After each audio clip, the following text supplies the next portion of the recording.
not a requirement that we have a video recording. So,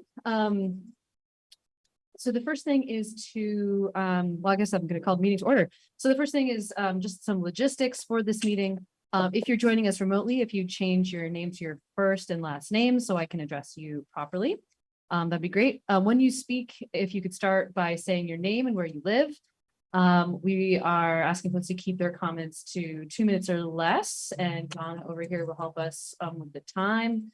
And if as long as you're speaking to something that is related to an agenda item, if you could just keep it germane to that topic, that would be great. If you have something to say that is not about something on our agenda, you can do that during the general business and appearances. And if you wish to speak, just make sure that I call on you first. If you have multiple questions, if you could ask all those questions consecutively, that would be great, as we don't really get into like a back and forth kind of dialogue in this space. It's not really for that. And I think that is it. Right. So the next thing is to review and approve the agenda. And there are going to be some adjustments to the agenda. Specifically, we're going to reorder some of the later items. So after the appointment to the restroom committee, let me just go back and see here. I think we've adjusted the online. Oh, the online. Okay, so the online agenda reflects the proposed changes. Just want to make sure that that looks right. And it does, which is great. Okay. So just in case folks are wondering, that means after the restroom committee appointment, we'll go planning commission appointment. Then our audited financial statements, the Wrightsville Beach Recreation District presentation, then the CVPSA item, and then our budget presentation and potential local option sales tax charter change discussion, utility status update, police presentation, and then discussion around the composition of the Public Arts Commission. So that is our order.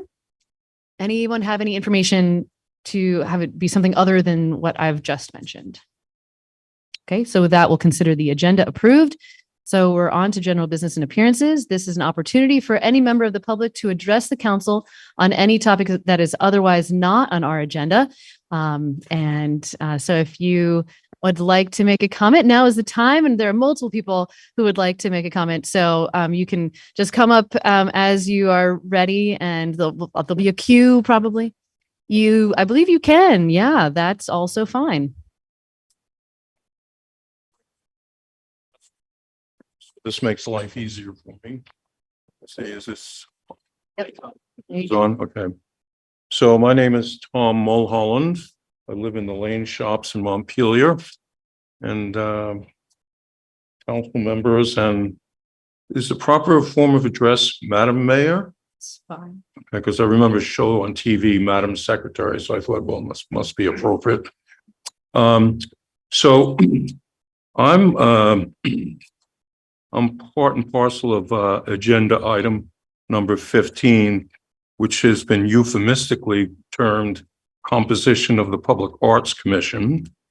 And I don't mean to be a bother to the council, but you might appreciate that whereas for you it is an agenda item, for me it's about my character being maligned, which doesn't set well with me.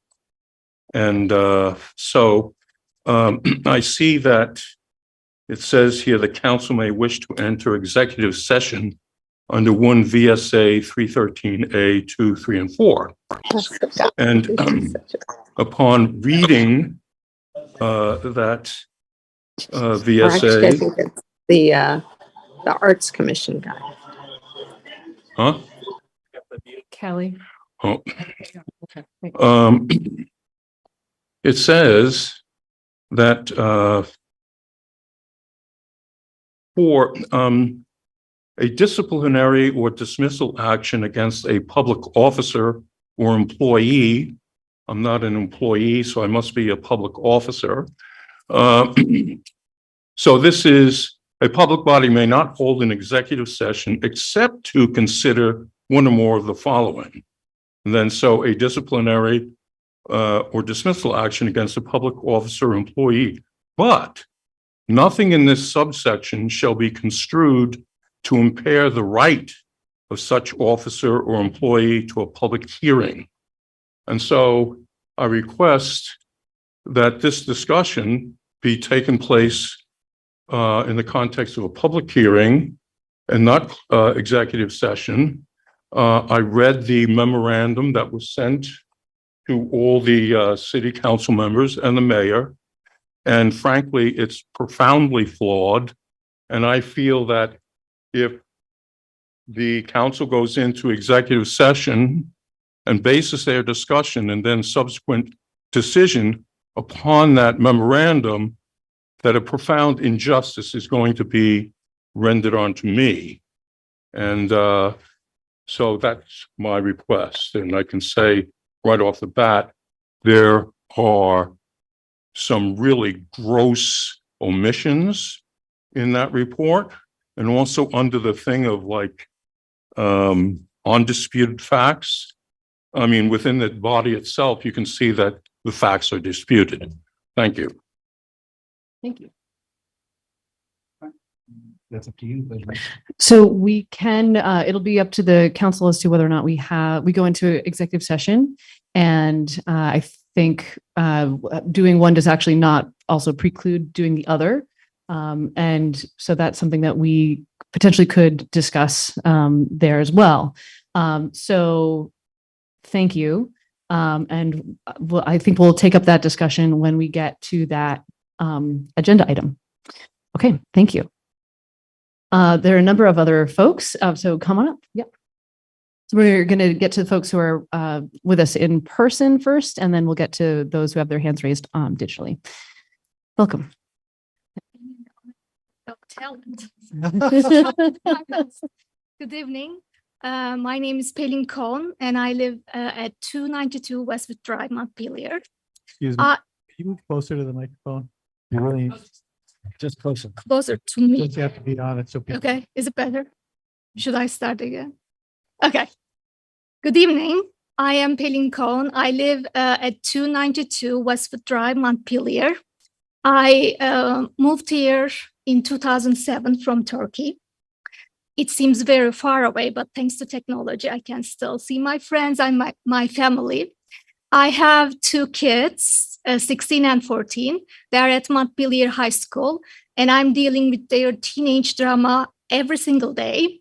So I think I thought myself, okay, if I can deal with them, maybe I can apply for the city council vacancy for District 2.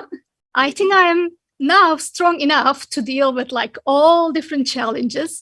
I know Connor is such a nice person and he has done great things. It will be difficult to replace him, but I think I can also contribute great things through my international background and also my professional background. I work at Norwich University. I am the leadership program chair and also leadership center director. One of my strengths is about diversity, equity, and inclusion. And I was very fortunate to work or to serve on SAJAC committee with our city councilor, Jennifer and Lauren. And on that committee, my team, we did great things. And all the things I learned from them make me think, okay, what can I do more? So I went and I attended a graduate certificate program at Cornell University, and I got my certificate. And I start applying all this knowledge in my work. And I want to apply for this position. And also I want to run for the city council in upcoming election. And I want to bring all those experience to our city. because since the first day, everybody was so helpful to me whenever I need help, thanks to Front Porch Forum, of course. You know, I just type my problem and everybody is emailing, offering help. So I never truly felt myself alone, but it was a difficult, sometimes challenging transformation, especially in Turkey. We sit and like chatting, but here everybody likes doing something and seeing their friends. And one time my friend wanted to hike to the Hubbard Park, and we forgot that I have asthma. And I was almost killing myself. Now it is our joke, you know, among our friends. Do you remember that day you were almost killing to be socialized? I said, oh yeah, I remember. So I want to bring my international perspective and my diversity, equity, inclusion, professional and personal experience. And I know that demographic is changing. And I just attending a meeting with one of the federal. Okay, so we are expecting 500 new refugees. So I thought I might help. And thank you for giving this opportunity to me. I have to stop. Thank you. Thank you. Thank you. Thank you. I have a question for you, Pelin, if I can. So we will be making this appointment at our next meeting. And do you anticipate attending that meeting to, I know you've just introduced yourself, but we'll be hoping that all of the folks interested in the District 2 appointment would be present to introduce themselves then. Do you anticipate being here next time? Yeah. Okay. I'm definitely. Okay. Thank you for Yes. mentioning it. Yep. Thank you. Yep. Great. Go ahead.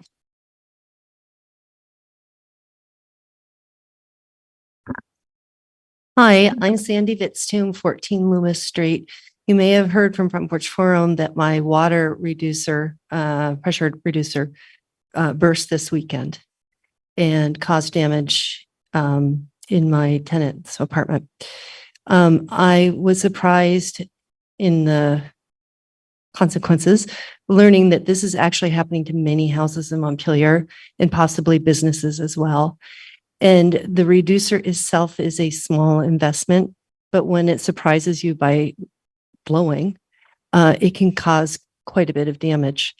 We lost a hot water heater, and I heard that one condo up on Murray Hill lost all of its floors, and then the condo below it also did.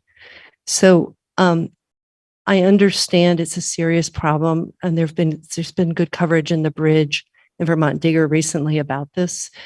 But I am totally admire our Public Works Department, because I know they're doing everything they can and they get out as quickly as they can to solve problems. But I'm hoping that the captains of our civic ship, which are you folks, with the help of Public Works, could do something a little more proactive, because it is quite disturbing to have 200 pounds of pressure, 200 PSI, all of a sudden going through your pipes in your house. It literally explodes out of your kitchen faucet. It's really disastrous. So to be proactive, I know you folks are already working on bigger issues. Our city water pressure is twice that of the maximum recommended, which is really significant. It puts a lot of pressure on that reducer all the time, which is why they finally blow. But I would like you folks to be proactive in a small way. I think it's an easy way to simply send a letter to every landowner and to every resident in Montpelier, preparing us all for that possibility. If people could, if they know that they've lived in the house for 10 or 20 years and they haven't replaced the reducer, they should probably just go ahead and do it. Also, you can put 2 reducers in line so that if the first one taking all that pressure blows, the second one can take over. The third thing you can do is put a 100 PSI relief valve right behind the reducer. So if the reducer blows, the relief valve will go and just your basement will be wet, not your whole floors of your house. So if you could write a letter to everyone and let them know, I feel like it would help citizens understand that we're acting as a community here to solve a bigger problem.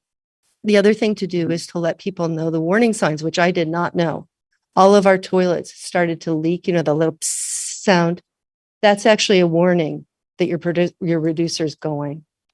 And the other thing is things like, you know, beginning to get condensation or drip out of your hot water heater. So I didn't know those warning signs. It would be so helpful if people could, and then just this sense that we're all working on it. Should also point out that the dirt from the first Loomis Street break was part of the problem. It gets into the reducer.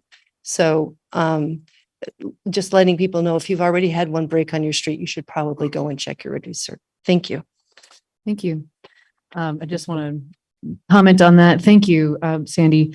And thinking about the possibility of including something in the water bills. That's easy. We've included other letters in those water bills already. So that seems like that could be an easy thing to do. Yeah, cool. Thank you. Yep, I took a lot of notes on that. We are actually going to be, the public works director is going to be addressing this issue tonight, but this is a great idea. So thanks. Thank you.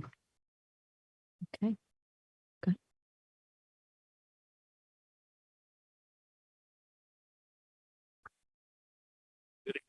Steve Whitaker, Montpelier. The alternate side, I picked up a couple tickets on School Street. There's no marking. I was on the alternate side following the rules, and there's no signs indicating that why I'm getting tickets, you know. So I will challenge those tickets. But I have to question what the purpose of the alternate side parking in is. When we have snow and when we all park on the other side, we still don't plow. So it's just, you really should suspend the alternate side parking if you're not going to hold up your end of the bargain. You know, the whole purpose of it was to provide clear access to one lane at a time for plowing. But if you don't have the staff or whatever list of excuses you got, it's really unfair burden to put on the public. The MOU with the transit center is on the consent agenda, so I have to speak to it here. The transit center handicap doors are still not working. Stephen, if I can interrupt you, I'd be happy to pull that item off, and then you could speak to that specifically during the consent agenda. If you'd like to speak to that, then That's fine. Okay. So yeah, that if you'll pull that off, I would Sure. That's not have to try to compress it into this 2 minutes. Oh, Elm Street. I know that the shimming around the storm drains has not happened since we didn't get the quality we needed in our paving at the intersections. But Elm Street specifically is so rutted that the water accumulates there, and then it gets the cars drive by and splash whoever's walking by, and or it splashes up onto the sidewalk and freezes. And when that happens, it's not necessarily when there's salting and sanding going on everywhere else. It's a specific problem of road standing water. And so it should be a priority to just shim those puddles on Elm. There's also some valves creating huge ice patch at the alley next to Three Penny. Your street supervisor recognized that because he said there's two receivers there. There's side by side storm drains, and that's unique. So that's a big problem. There was yards and yards of glare ice bubbling up from a leaking meter. But I wonder why we got such a staff that I'm the one that has to call this to your attention. Thank you. Anyone else with us in person wish to make a comment? Yes.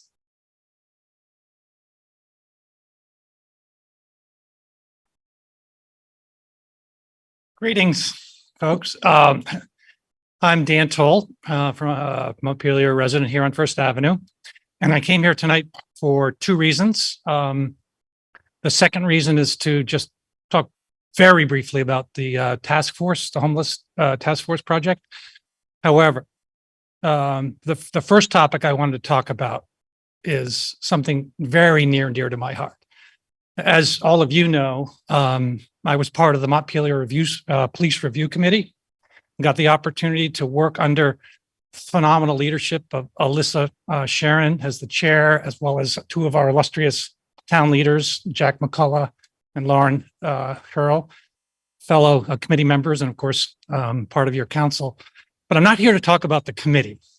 I think you all have figured out what I am here to talk about, and that's Chief Brian Peet. I can't tell you how long I cried when I heard Brian was leaving. Working with Brian during that police review committee was not that I've had a lot of interaction with the law enforcement, but I can tell you very honestly, I have not met a law enforcement professional in my 64 years like Brian Peet. Consummate professional, in my opinion, someone who always tries to take the high road. He's bright. He cares. He's a very compassionate human being. And I'm so sad he's leaving, but I know he's going to do some great things in Kansas. And we'll be hearing about it probably on, they'll be interviewing him on PBS, the nightly news, for all the great things he's doing for the Midwest. And maybe he'll come back and visit us when he's, this illustrious world law enforcement leader. So I could stand here all night and talk, but I don't want to get the 1 minute sign from Donna. So I will on this topic, I'll finish on the note that in honor of Brian, I brought two things tonight. Something sweet and something healthy and practical, which I'll leave in back. Chocolate chip cookies and oatmeal cookies. Yeah. Brian, big hand for Chief Peet. We love you, man. We're gonna have a chance to roast him later on tonight too. What? So we're gonna have more chance to roast him later on tonight. But I can't stay because I have this big project I'm working on, Yeah. so I have to go home and get to work. And on that note, I just wanted to give you a quick update. Bill and I have had several conversations about giving an update to you, and because of the budget, the intensity of the discussions tonight and next week on the budget, what we had talked about is Paul, my partner, and I are going to be putting together, we are putting together just a very small handful of pages that's going to be in your packet for next week. It'll be there for you to review. I would love it if you could take a few minutes just to look to see if there's anything that jumps out that's missing or questions. And if you would like me to come to public comment next week, I'm happy to answer questions. But in talking with Bill, what we decided is we're going to do a more formal presentation at the next meeting on January 11th. So that'll be the opportunity for us to give you a full update and for you folks for us to have a substantive dialogue. Because Bill said we're going to be able to carve out some substantial time to talk about housing and as importantly, homelessness. So unless you have any questions now, I'm going to put out the healthy and the not so healthy and head home to get to work. Thank you so much.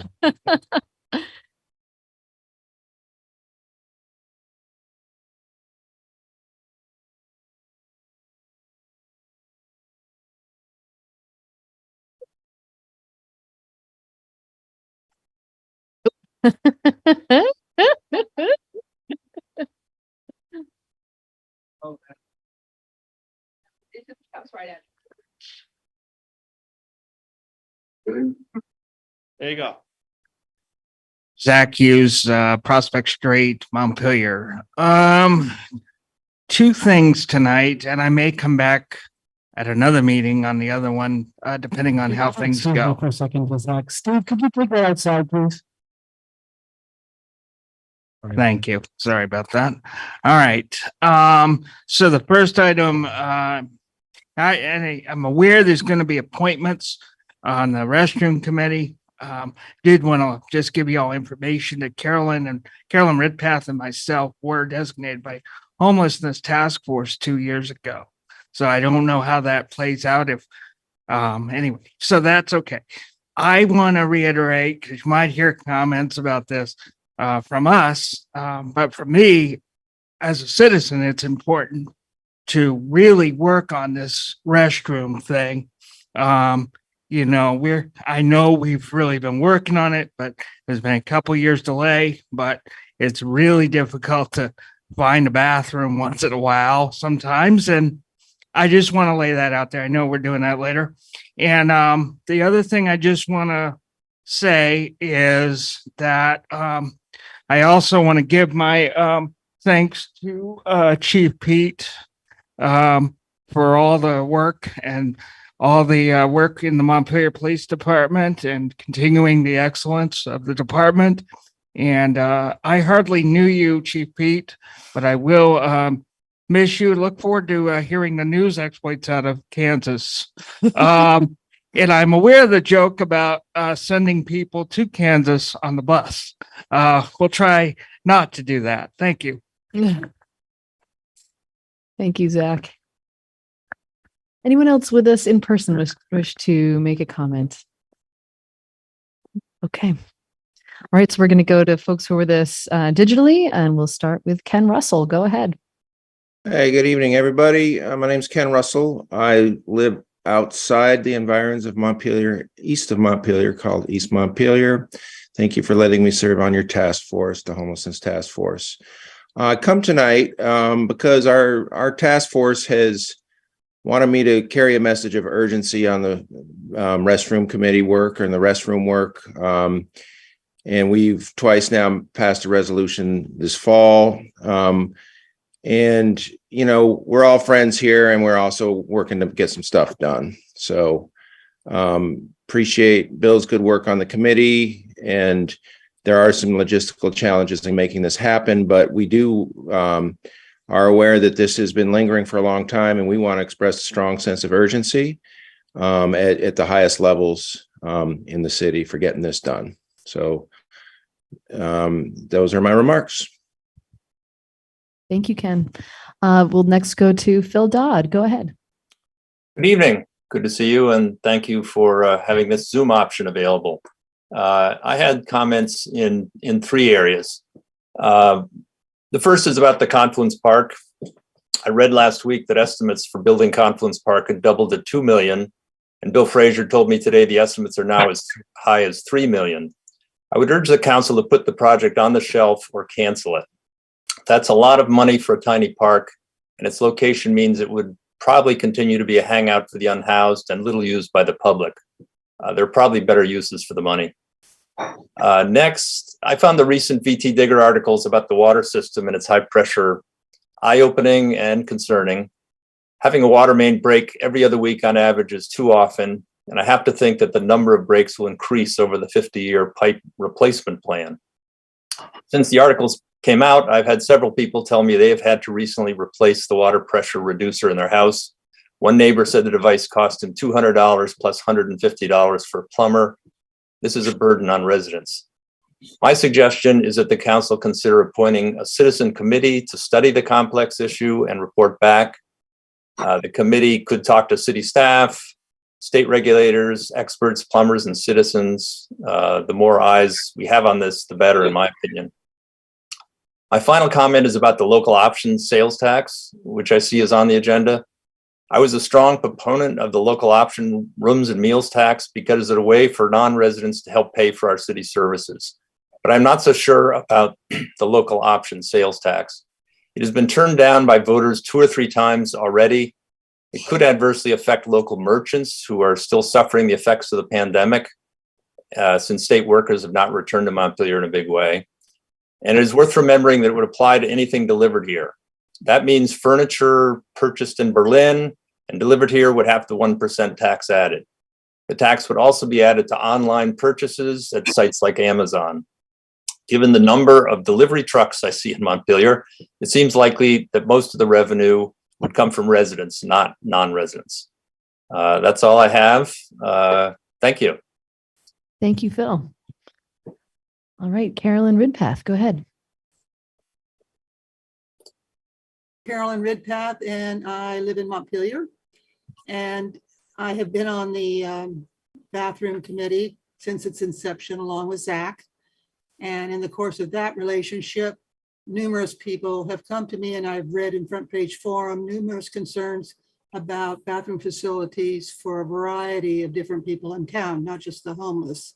That we have old people who would appreciate the facilities. We have visitors. We have downtown shoppers. We have people with little kids. Everybody's had a little kid that had to go. So I think it's important to get that committee up and operating and working on this problem.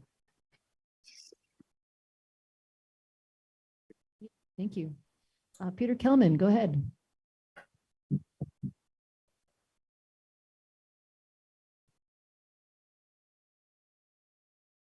Sorry. Yeah, I just wanted to just add a couple things on the bathroom issue. This has been seriously kicking around for a couple of years now.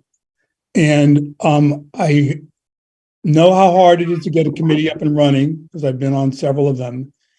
And I think this committee is not the only way to solve the problem. I think it should meet, of course. I would like to urge that also that the city manager's office look into this independently or working with the committee, because there are a whole range of solutions that are possible. Some of them are going to take a longer amount of time, like doing a building, but some of them might take much less time, like talking to the state about using some of their existing buildings and having them be open 24/7 and maintained, and having that be the word out about that. Another thing is to talk to Montpelier Alive and get the merchants to open up their bathrooms to people who are not paying their paying customers. That's not a requirement, but let's urge them to. Anyone who has traveled around the world will know that most towns or cities the size of Montpelier, and certainly every capital that I've ever been in, has enormous number of opportunities for people to use restrooms. It's actually a disgrace.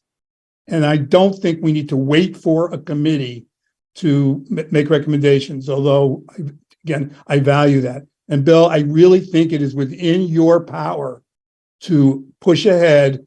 And even the city, if you read Front Porch Forum, people think, oh, you can go to the police station. No, you can't, because the police station bathroom is not open to the public because of a lack of staffing. Oh, you can go to City Hall. Well, yes, but not when it's after hours. Let's open up the city buildings for more time. Yes, it's going to take some supervision, some maintenance, and so forth, but let's figure it out. Thank you. Thank you. All right, anyone with us digitally wish to make a comment? Thanks, Zach. Okay. All right. So with that, we're going to move on in our agenda. Thank you, everyone, for your comments. So we're going to move on to the consent agenda, and with the hope that maybe we can take off item A. Thoughts, or is there a motion? Move. Go ahead, Jack. Take it off. You don't need that. We don't need that. I move the consent agenda with the exception of item A. Okay, there's a motion and a second. Further discussion? All in favor, please say aye. Aye. And opposed? Okay, so Stephen, if you would like to make a comment on item A, now's the time. Thank you. It's a good segue from what you just heard from Peter and others. It's not been 2 years. It's not been a year and a half since the toilets committee. It was 3.5 years ago that the homelessness task force was formed, and toilets were one of their first priorities. The transit center is grossly underutilized. It's owned by the city. It's given to Green Mountain Transit for $1 a year lease. Those bathrooms should be open 24 hours. I think we should not just update this MOU with $18,000 for, Good Samaritan or whomever to staff it and clean it. We should Green Mountain Transit should have only the glass enclosed cage. The city should maintain the entire building and keep those bathrooms open. One of those bathrooms has a 5-inch sewer line running directly under the unused corner. A shower could be put in there very easily. And there's the lockers that were just a huge fiasco and waste that we invested in lockers. So put a wall of lockers there, airport size lockers where people could actually store a sleeping bag or a backpack. There's a picture in the New York Times of a hotel in New York that was converted. That I'm happy to forward that photo. But my point is that we have not even maintained or insisted on enforcement of the lease terms to keep those bathrooms open between 11 and 2:30. So we're allowing them without challenging them to save money on employee benefits by closing the bathrooms when the lease requires them to be open. So they are in violation of the lease. We should cancel the lease or narrow their lease to the footprint of the glass cage and open those bathrooms and have the city take over management of that property. That's the most immediate, as well as the city hall bathrooms downstairs. Immediate solution, and there's no excuse for dragging anchor on it. Thank you. Thank you. Any further discussion? Jack? Thank you. This issue of the transit center and what Green Mountain Transit's obligation is has come up repeatedly in the past. I wonder if the manager could explain what the situation is with that. So a couple things. The city can't actually use that property for anything else other than transit because it was funded by federal transit money. So GMT, even though we're the owner, GMT has really veto power over anything that's done in there, as does federal transit. The agreement with them is that they will maintain public bathrooms while they are present to the extent that they're able to staff. And I think perhaps Stephen is right about why they're not staffing, but they get their funds from the state and they are unable to, they don't have the financial resources to staff. We've asked them to staff fully. When they are open, the bathrooms are open. It's been an ongoing conversation with them, but we're not really in a position. It's an odd situation that we're the building owner, but we don't really have the final say over its use. So unless we could prove that they're lying when they say they don't have the financial resources to operate it, there's nothing we can really do to force them to keep it open more hours. Thanks. Right. Is there further discussion or a motion? I move that we approve the memorandum of understanding. Further discussion? Okay, all in favor, please say aye. Aye. And opposed. Right, thank you. Okay, so we have a number of appointments to make, and I think we have any of them here.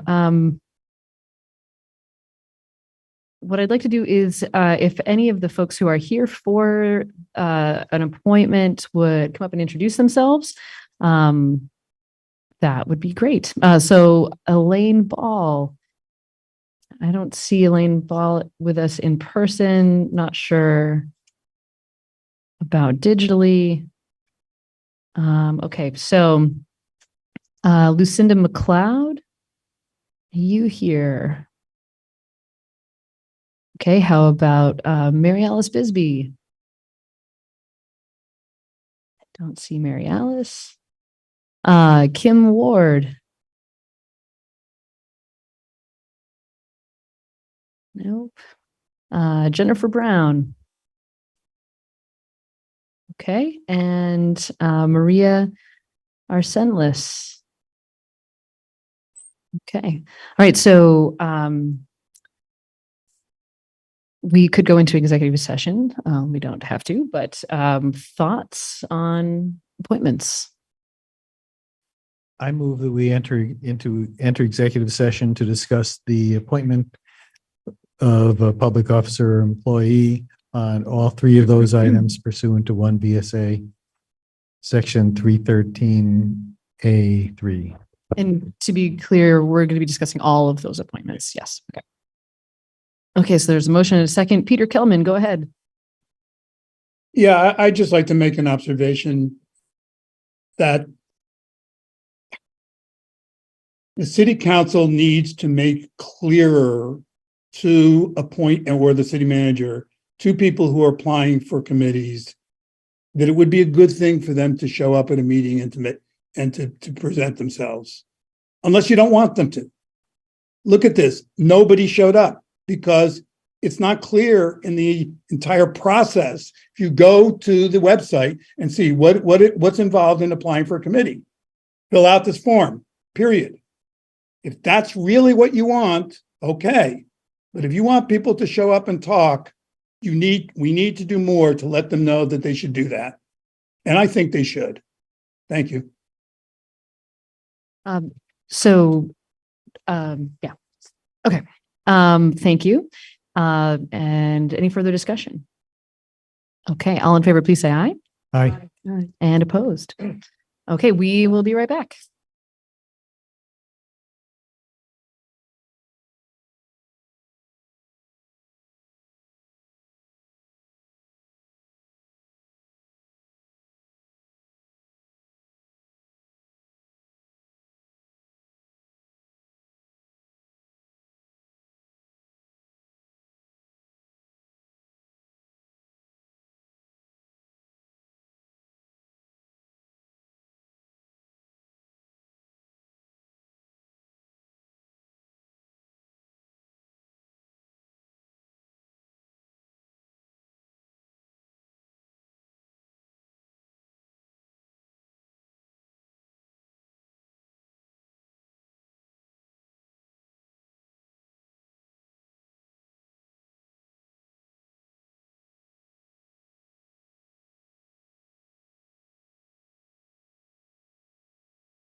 Is there a motion to come back into public session?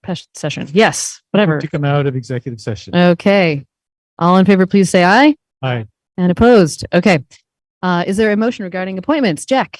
I move that we make the following appointments: to the Historic Preservation Commission, Elaine Ball; to the Planning Commission, Maria Arsenlis; and to the Restroom committee to be clear that everyone knows what we're doing, that we reappoint all the current members of the Public Restroom Committee and also further appoint Lucinda McLeod, Mary Alice Bisbee, Kim Ward, and Jennifer Brown. Second. Okay, there's motion and a second. Any further discussion? Yes, Donna. Need to come back because we didn't set any terms, and usually we have alternate terms on a committee. Well, the planning commission has set terms. She's filling out a unfilled term, I believe. Or The new restroom committee, I don't know if they right, have terms. we That need was to the one I was establish thinking. terms, right? Or it'll just be until the project's done. But good call. Well, that's good to note. They're on until there's a bathroom. Okay, any further discussion? Okay, all in favor, please say aye. Aye. Aye. And opposed. Okay, great. And thank you to all who put their names forward to serve. That's great. All right, so we're on to our FY22 audited financial statements. And I know we have some folks here to tell us about that. So come on up. Doesn't usually take us so long to get to this part of the meeting.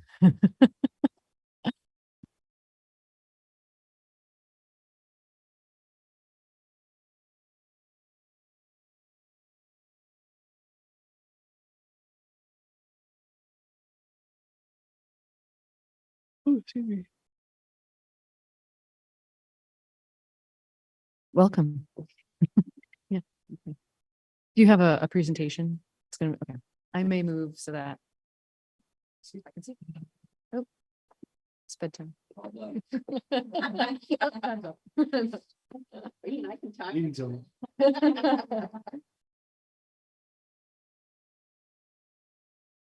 Just for the benefit of the council and the public, Kelly Murphy, acting finance director and assistant city manager. And then with me, I've got RHR Smith, our auditors. This is Miranda McDonald and Ron Smith. And then online, Heather Graves, our senior accountant, is also available for questions. And so I'm going to hand it off to go through the audited financials. They will be posted online shortly. We have physical copies in the room. And I'll leave it to Miranda. Hey. Good evening. As Kelly said, my name is Miranda McDonald. Oh. Share your screen.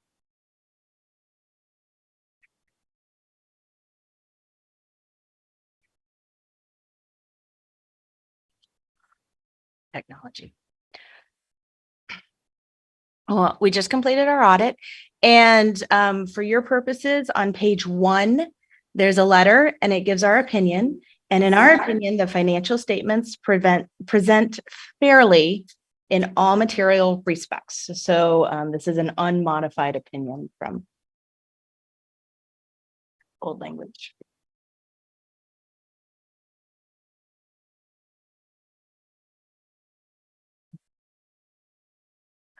The first schedule we're going to present can be found on page 17 of the financial statements. This is the balance sheet.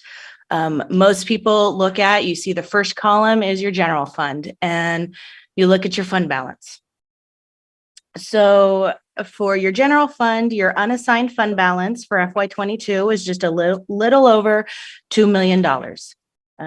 Your non-spendable includes inventory, prepaids, and then restricted and committed are those items that have been voted by the voters and y'all to reserve some of those funds. I do want to point out the capital projects. You have a non-spendable of 2.9 million, but then you have an unassigned. This actually is a timing issue with the purchase of the Elks Club because in June, and then your capital asset rolls on the books in July of 22. And you all will see that your unassigned fund balance went up about $400,000 from the year before, largely in part to favorable revenue over what your estimates were. The negative unassigned fund balance in the other governmental funds is a direct result of the TIF. You sold bonds in July, so that will be funded in July. So this is as of June 30th.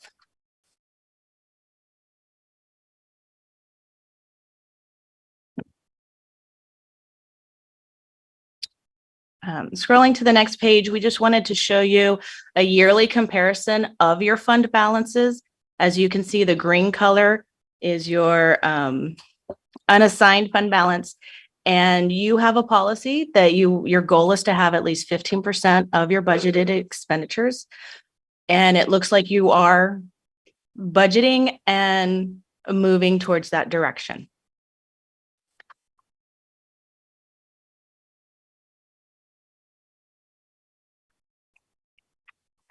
And this is the percentage of your general fund unassigned as it relates to your expenditures.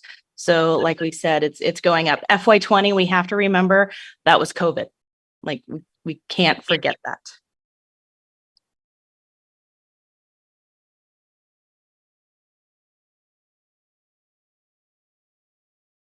The statements of revenues, expenditures, and fund balances. So this is going to show your revenues at $15 million for general fund and your expenditures at 12. And then you had some transfers out to different funds. So you increased your fund balance for your general fund by about $400,000, as Ron mentioned on the previous slide. I will say, like capital projects, there was about $1 million. This year was a relatively easy year for y'all because you opened up the sewer plant in FY21. And so it was relatively calm.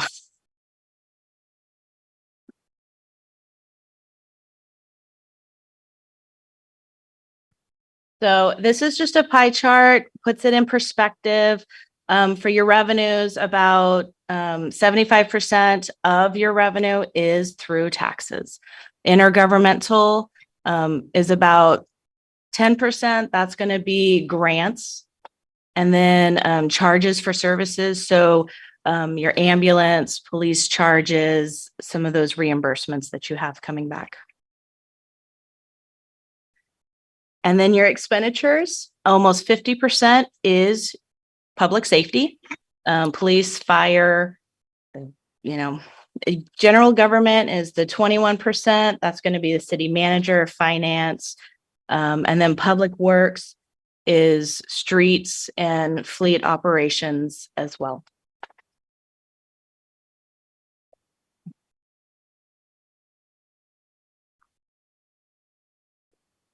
This chart, we wanted to show a comparison for 2022 to 2021. I would say the biggest takeaway I take is that everything's about even. Your revenues, 75% of it comes from your taxes. Public safety remains at 46 to 48%. General government is about 21%. So nothing dramatic, nothing really changed from one year to the next.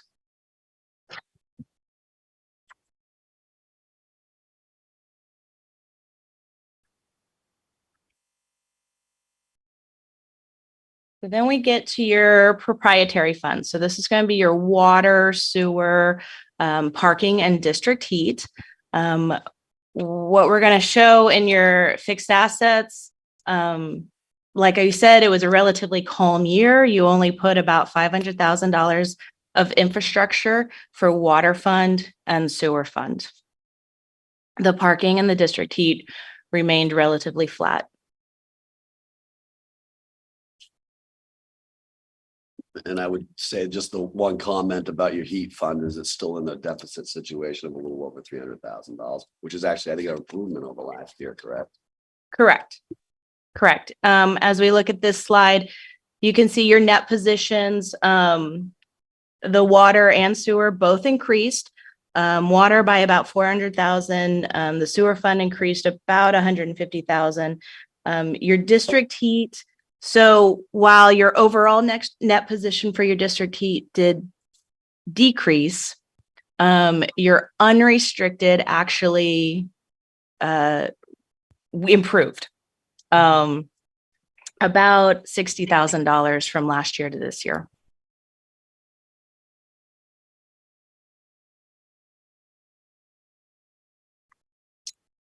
And then this shows revenues and expenses for your proprietary funds. And this shows the variance and the net changes. So like we said, for your water fund, you increased it about 400,000. Sewer was about 126.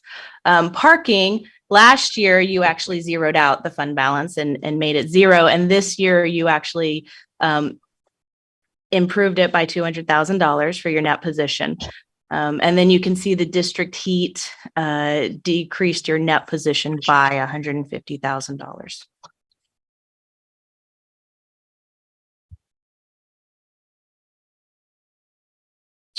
This shows the comparison of your revenues with the proprietary funds. And you can see, you know, we're back up to the 2020 level. The difference between 21. I turned the modem off and on, and that seemed to have made a big difference, period. If you guys want to log back into your meeting, I think everything's okay now. So your water fees are up by about $400,000, and then your parking revenue fees that you collected was up by about $200,000 compared to 21 for 22.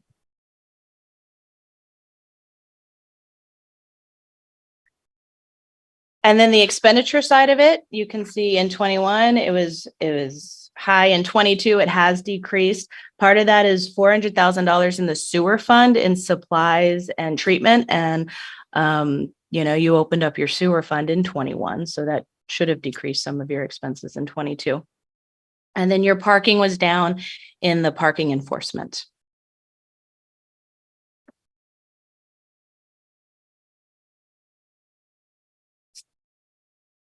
So we wanted to put together a couple slides here that is actually a comparison with other entities, Barry, Shelburne, Montpelier, they're your size. And so what this is we're comparing their and y'all's unassigned fund balance as a percentage of budget, just to see where you are compared to other towns your size.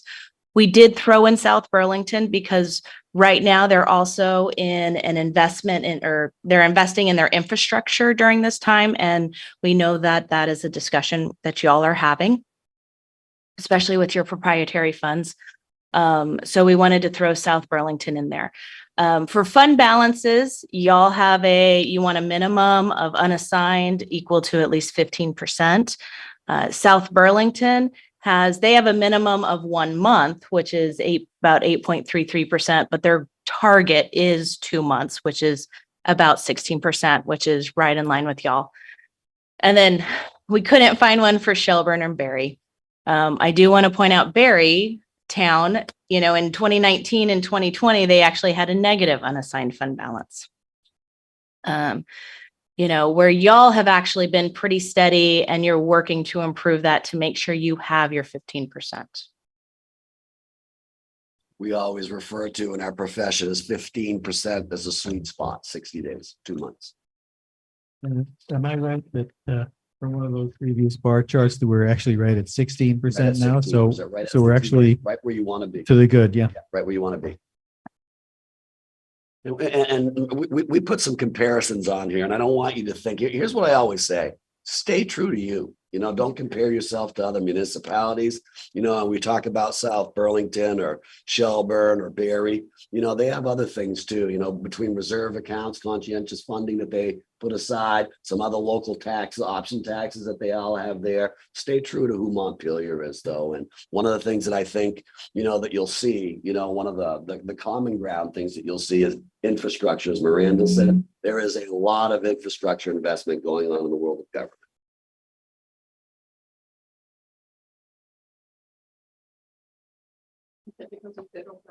Well, if you haven't seen them yet, from what is so last November. Sorry, just love to capture all this for the folks at home. So make sure you're speaking to Mike. Thank you. So if you can ask your question again. Yeah. So I was asking the question if the investment in infrastructure had to do with federal dollars. Yeah. So last November they passed a stimulus infrastructure package. It was like tagged as the Build America Back Again, and then it was tagged as the infrastructure package. That money hasn't filtered its way down into the money's starting now to filter its way down. I don't think we're going to see it until 23, 24, and there will be a lot of money available to government for roads and infrastructure needs. And that was what the whole package was designed to do.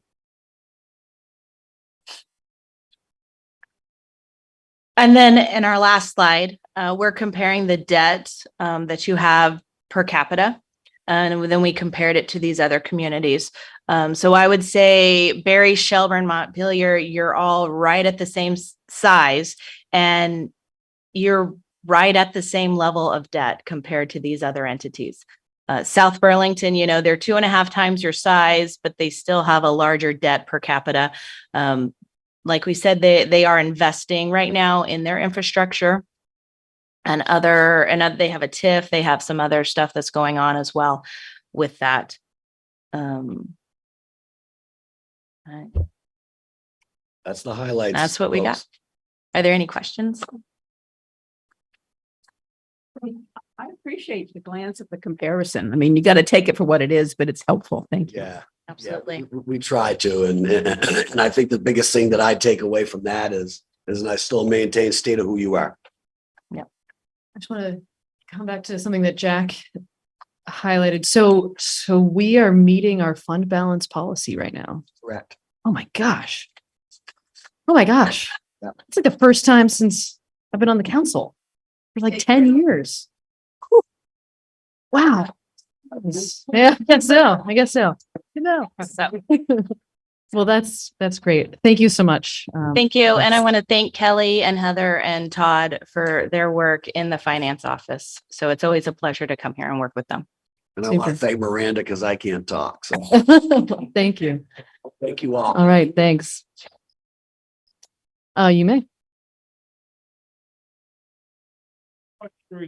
Thinking that the 40 or 50, 46 to 51% or something was public safety. I understand that our dispatch operation brings in some $400,000. I'm wondering why that isn't managed as a proprietary fund. Why is it lumped in with police work?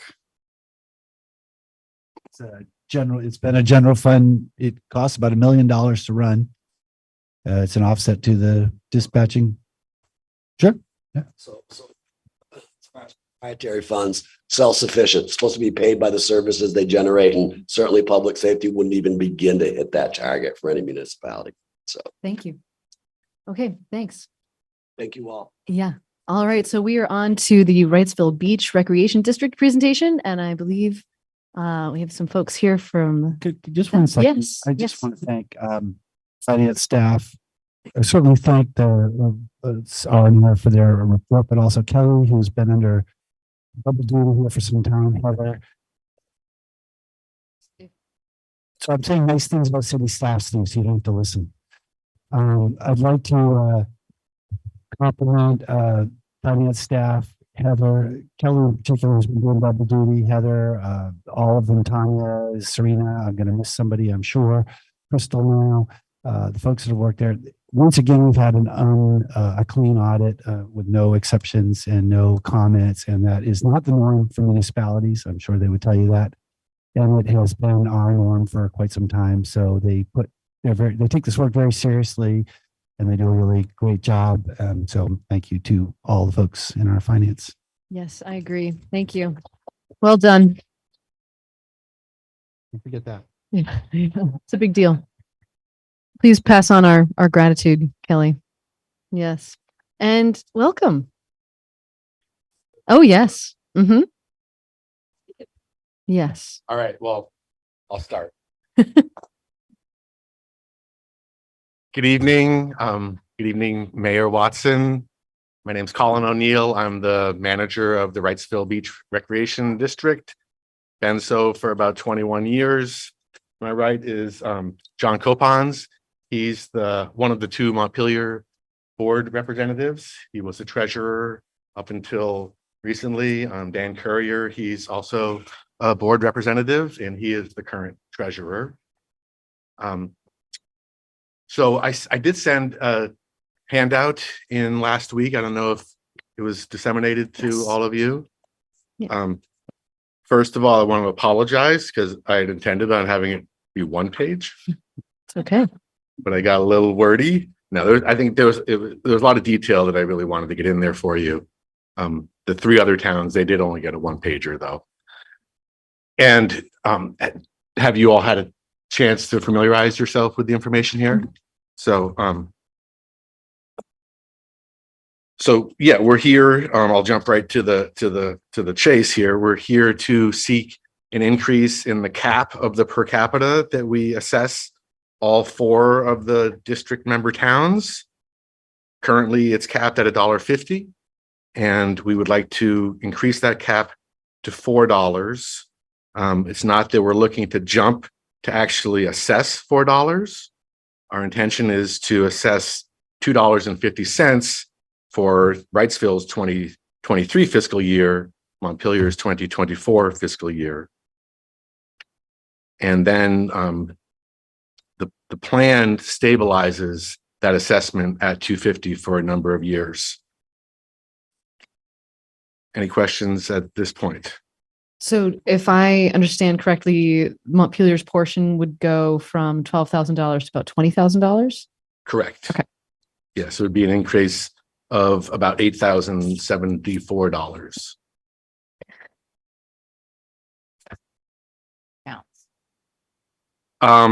Well, I don't have all of theirs here, but it's all based on their population, and it's all the per capita. So for East Montpelier, it's just under 3,000. For Middlesex, it's just under 2,000, I believe. Worcester is just over 1,000. Is the per capita rate the same for every town? Yes. Okay. So, and did I read in here that the other 3 towns have already agreed to raise the cap to $4? Right. Yeah. Over the Okay. last month or so, Okay. I've met with the 3 other towns and they've all approved it so far. Okay. And so then the intention would be to assess every town at $2.50 per capita. Correct. Okay.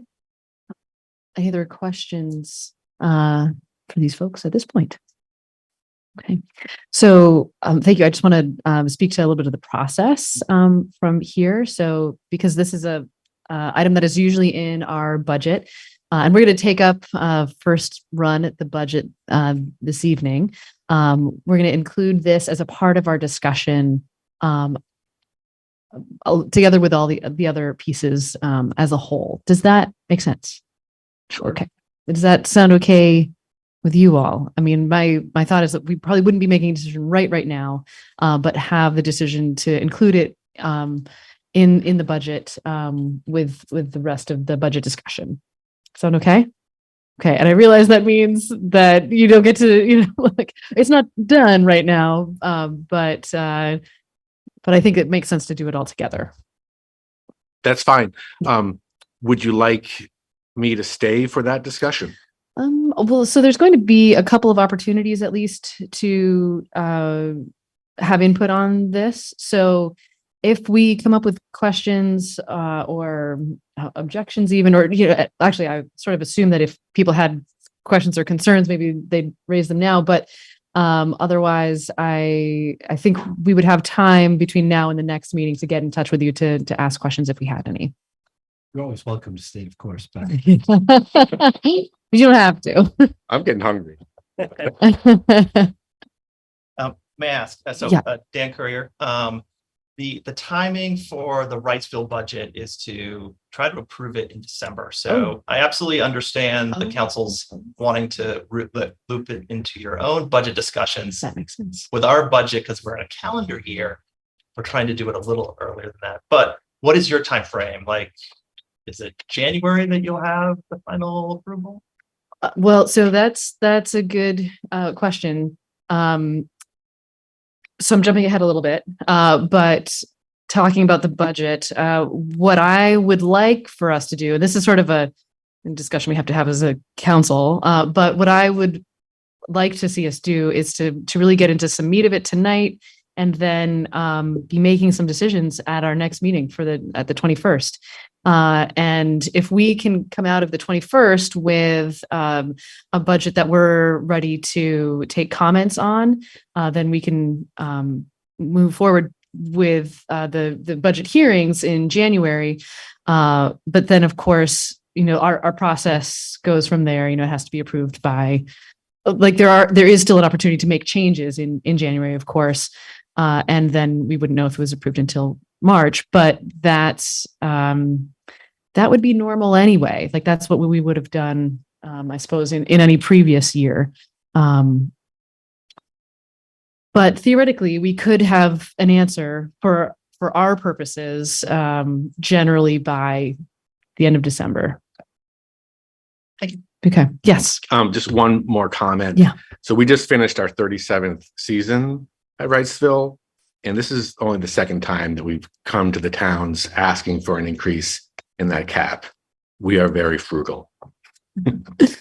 I believe it. Donna, you had a question.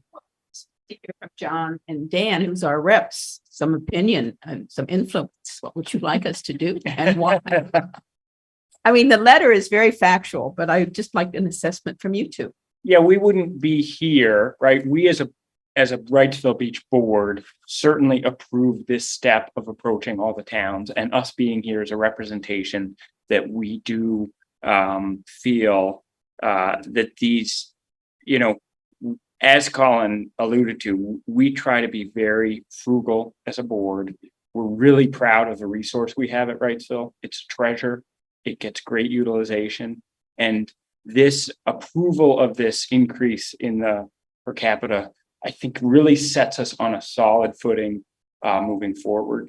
One of the quirks about Wrightsville Beach, we're sort of a municipality that's a gathering of 4 municipalities. We actually have no ability to take on any debt. So we basically have to pay cash for everything. So all of those improvements you see out there, and that's not easy for any entity, certainly not for a municipality. So that explains a little bit of our need for some additional resources. Well, I echo everything John said. And the other thing I'll add is, I've been off the board for a long time, just back on. It was a treat to come in and see, a little bit of funds in the checking accounts, right? And the goal to increase, the membership, and encourage new residents to come to Wrightsville, because it is a jewel, right? And so yeah. Yeah, Donna, go ahead. Here, I go at least once, and sometimes dozens of times. It's just very unpredictable.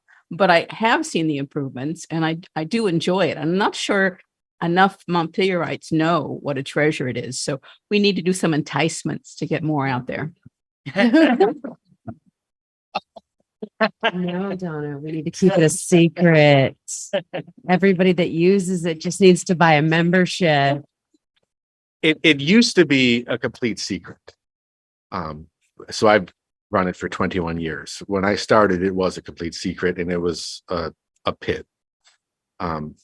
This year we had over 17,000 user visits and counting, because people are still out there playing disc golf. Yeah. It's amazing. Connor, go ahead.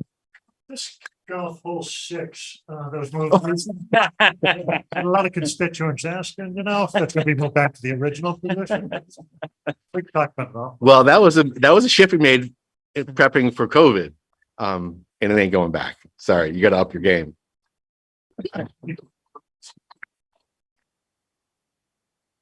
Well, thank you. And yes, Jack, go ahead. Thank you. I'm looking at the revenue breakdown, and it looks like this past year, your 2022, your user fees are about 60% of the budget. User fees are going down next year because you're looking to get more revenue from taxes and grants. Okay. Yep. Is it possible to break down what the total proportion of revenues is from users in all the towns? Like, do you know how many, since Montpelier, since 75% of your users are from other towns, does that translate directly into how much, what percentage of your revenue comes from non-residents of Montpelier? I don't have the data broken down by town where people are spending their money other than season pass purchases. Okay. And we do the way that we come up with that 75-25% is we do random sampling throughout the summer of just asking people what towns they're from. But when they're actually making a purchase other than passes and they're entering their address in our logbook, we don't have that tracked. Okay, thanks. Because obviously Montpelier is the biggest contributor of tax revenues, but probably not the biggest contributor to user fees. Oh yeah, by town, you're definitely the largest contributor by user fee. I mean, 25% of our business comes from Montpelier, and a huge percentage comes from Barry Town, Barry City, around the state of Vermont. And then per capita, Middlesex is pretty comparable to Montpelier, but overall use, Montpelier is far and above every other town. Okay. Thanks. Thank you. Any other questions or comments? No? Okay. All right. Well, we will continue the discussion around this item when we take up the budget. So thank you so much, and to be continued. All right, pins and needles. Thank you. Okay, so we are up to discussion on the Central Vermont Public Safety Authority. And for this, I believe there's a report. Though I'm not sure. Don, am I looking at you? Am I looking at? Sure. Or you can. You can stay there if you'd like. Up to you. I'm speaking though from my Central Vermont Public Safety Authority board hat. Okay. If I had a hat, I would have brought it. So just by way of introduction, when we first got word of the proposed budget and some of the longer term plans of CVPSA, I think both cities asked the CVPSA board to come to this meeting and connected with our budget process just to understand what the financial thinking was. And I think since then, the board's made some different decisions. So I think at this point, we're just seeking an update from them about where they're at. Go ahead. So I'm going to try to be brief and certainly take questions afterwards. You have been notified that at last Thursday meeting, the Central Vermont Public Safety Authority Board voted to advance a plan to dissolve the Public Safety Authority.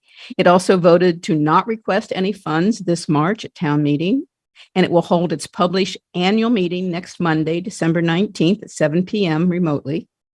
And though I agree with these steps, I'm very disappointed that the cities and the surrounding towns have not committed to making a regionalized public safety service happen. In the last 8 years, Public Safety Authority has really worked to increase coordination, training of dispatchers, improve the communication system. We've done studies.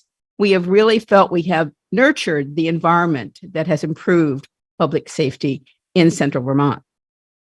But understanding that and knowing maybe this is the time for this particular organization to no longer exist, I'm still very upset that the negative actions of a couple actually individuals could damage Central Vermont Public Safety Authority's reputation, that the consistent negative comments override 8 years of putting good action out to support public safety.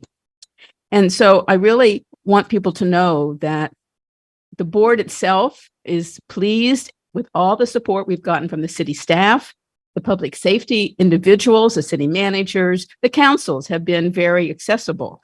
We're sorry that we didn't find the total buy-in that was needed to make the Public Safety Authority really valid. But I do encourage this city council, as I did last night in Barry City Council, to really look at public safety expenses and maybe the whole operation to be separate from the general budget, especially when it comes to equipment, training. I mean, we fit a niche. The public safety services in both cities kept reducing their requests on the general budget, and they didn't have money for training. They didn't have money to improve the communication equipment. So, when public safety equipment gets right in there with, oh, we want 2% increase in tax, and that's it loses. And the one thing the Public Safety Authority did was take it out and look at public safety needs by itself and make it a priority. And the voters supported us every time. When we asked to do a study, they supported us. And I think they would support the cities if you could be bold enough to ask for it. Because this equipment that we have, this grant coming in of 2.4 million right now, isn't enough. It's enough to get us over the hump of the old towers and the wiring and the links. Definitely other grants will bring in new radios. There's a lot of equipment that needs to be purchased. And then it needs a commitment of setting aside funds to maintain that equipment, to replace that equipment, so we never get in this big hole again. The initial need was some 6.4, and we're not asking for everything within the need assessment that's listed as equipment that we need to really service the regional area. So the 2.4 is a beginning. 2.4 million, in this case, people don't know that's an M behind it. Really, it's just the tip of the iceberg. And so I really hope the city councils can commit themselves to look at public safety a little separately and perhaps put it out to the voters separately, and you'll find support for it. And I'm here to answer questions. Oh, Barry, City Council, to also let you know, last night, because the way it was on the agenda, they felt they couldn't do a vote, but they did a straw vote. And they are planning to bring it on the next council meeting to put on the March ballot to withdraw from the Central Vermont Public Safety Authority. So that's the latest update that I have. Great. Thank you. I have a couple of questions. One is, so we have this $2.4 million. Does the entity need to continue to exist while that money is expended? Very interesting. At the December 8th meeting, when the board made the motion to actually move to dissolve, there was requests coming from the Twin Cities that when they did this application with the Department of Public Safety for all the new dispatch equipment, the state has decided to distribute all the towns they've been doing previous free dispatching on, and they have asked Barrie and Montpelier to take on more towns in their dispatch centers. And the Twin Cities, both Barrie and Montpelier, need an impact analysis before they say yes. And so the Public Safety Authority got a request of $25,000 to do another study. Now, the study is needed. So I'm smiling because we have the money, because we've asked the voters for it. And the cities could have the money to do these studies if you ask the voters for it. So the Public Safety Authority hasn't approved that. It'll be considered at the 19th meeting. But we would definitely put that money back into public safety. And once, if indeed we allot that $25,000, we'll have about $5,000 that we assumed, again, that it'll go back to the cities and public safety in some way. Now, we are exploring with the League, who we are a member, the Vermont League of City and Towns, and legal advice to actually read the charter, because everybody has a little different opinion of some of the language there, exactly in dissolving, and whether or not, if indeed, like Barrie puts that on the ballot, and if Montpelier decides to put it on the ballot to withdraw, and the voters agree, does it take a year or not? The charter says a year after the citizens vote, you can leave, but that's assuming you've got some financial buy-in, commitment, investment that needs to be dealt with. We don't have that in this case. So we may be able to modify some of that. But it's To answer your question, Madam Mayor, the application was not made by the CVPSA for that grant fund was made by the city of Montpelier on behalf of the two cities. Yeah. Yes. So Montpelier was yes. Yes. Kind of answers the essence. And Because the Public Safety Authority didn't have the capacity to take on a grant like that, and which is Montpelier stepped in to do that, which we're very thankful for. Yep. okay, that's very helpful. Thank you. Yeah. Other questions? And then I know some folks may want to make some comments. Any other questions from council at this point? Okay, comments. Go ahead.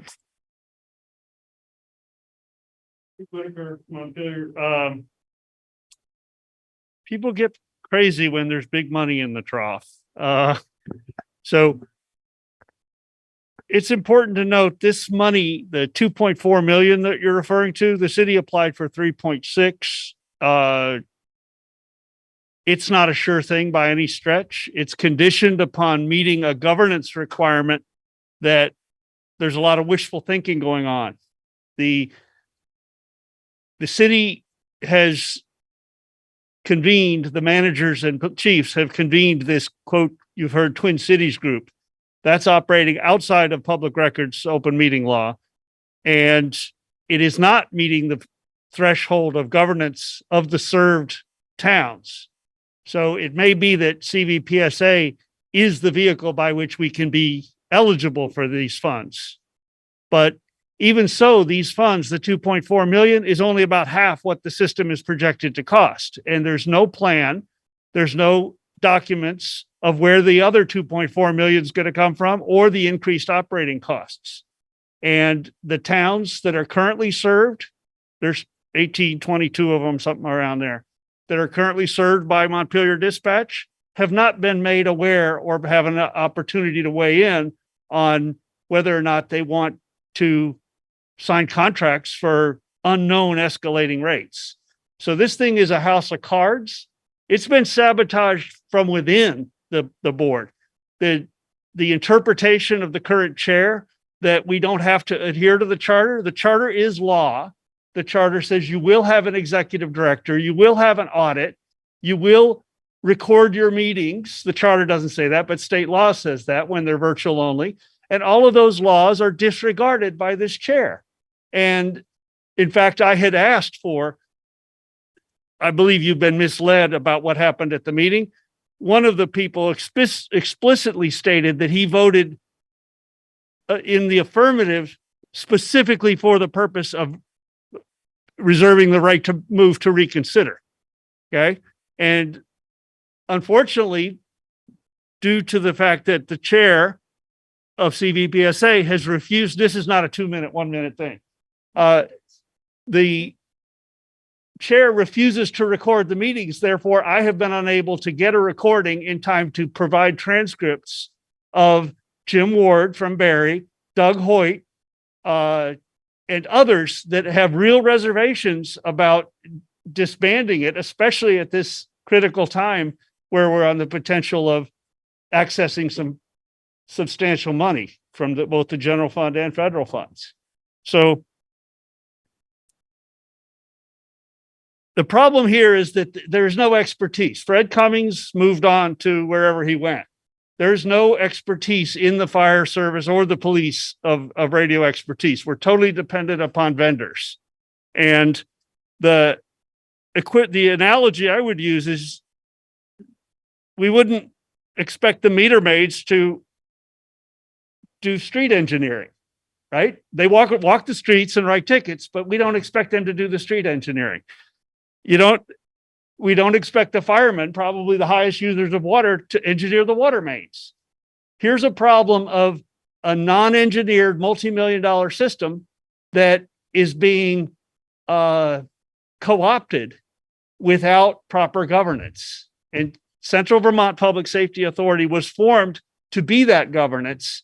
And unfortunately, the charter gave towns the impression that it was going to take over their services, that it was going to be one unified county scale police and fire system, and that all their individual departments would be absorbed into it. So Stephen, you're at 4 minutes now. If you could wrap up your comments. Well, I can't wrap them up because there's more than that. I don't believe that the 2 minutes should apply here. This is an issue that you've been kicking down the road for many meetings, and now it's reached critical. No, so this is still public comment and the rule still applies. So if you would wrap up your comments, that'd be great. Thank you. I will again protest that the challenge the legality of your, if you really don't want to learn about the decisions you're about to make or that you're being asked to make, that's typical. Thank you. Yes, go ahead.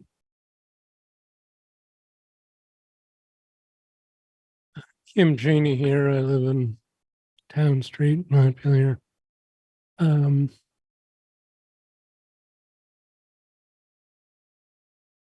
Where things stand on the grant is in the legislature, and you will probably have a big say in how this works out. What I would like to see is simply, we're not asking you for any money for the coming appropriation. I don't know how we're going to evolve how the governance section works out. And I don't think anybody does, because the public safety commissioner asked for, can't remember the number, several $100,000 to get a staff to study what kind of a plan to solve a problem they've been working on for over 50 years, which is how to allocate state and regional governance. And she has said, and it makes sense to me, if local people evolve something that works for them, we're not necessarily going to impose a cookie cutter that everybody has to fall into. On the other hand, the grant requirements were very specific. They said the city in this case would have to have contracts with 10 different entities. And the only outfit I know with those kind of contracts is Shelburne. And they're making it work. I don't know if they have 10. And I don't think anybody knows how all this is going to work out. So my plea is, let's wait the year out, leave the charter in place. It'll be kind of dormant. And if that, I made some suggestions for how the charter could be amended to be a little more friendly to some of the users, etc. Whether they'd be acceptable or not, I don't know. Chief Pete said that they were looking at it the last time he was with a general, the DPS committee that's studying this. So I would like to just see this. The only action I think we need is for you to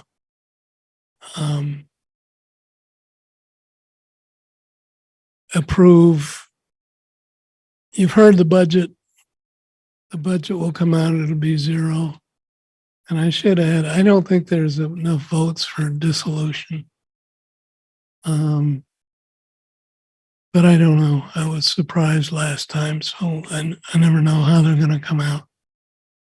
So I think it's kind of wait and see. And the only action that's before you, I think, is to hear the budget. And there it is, zero for your contribution the coming year.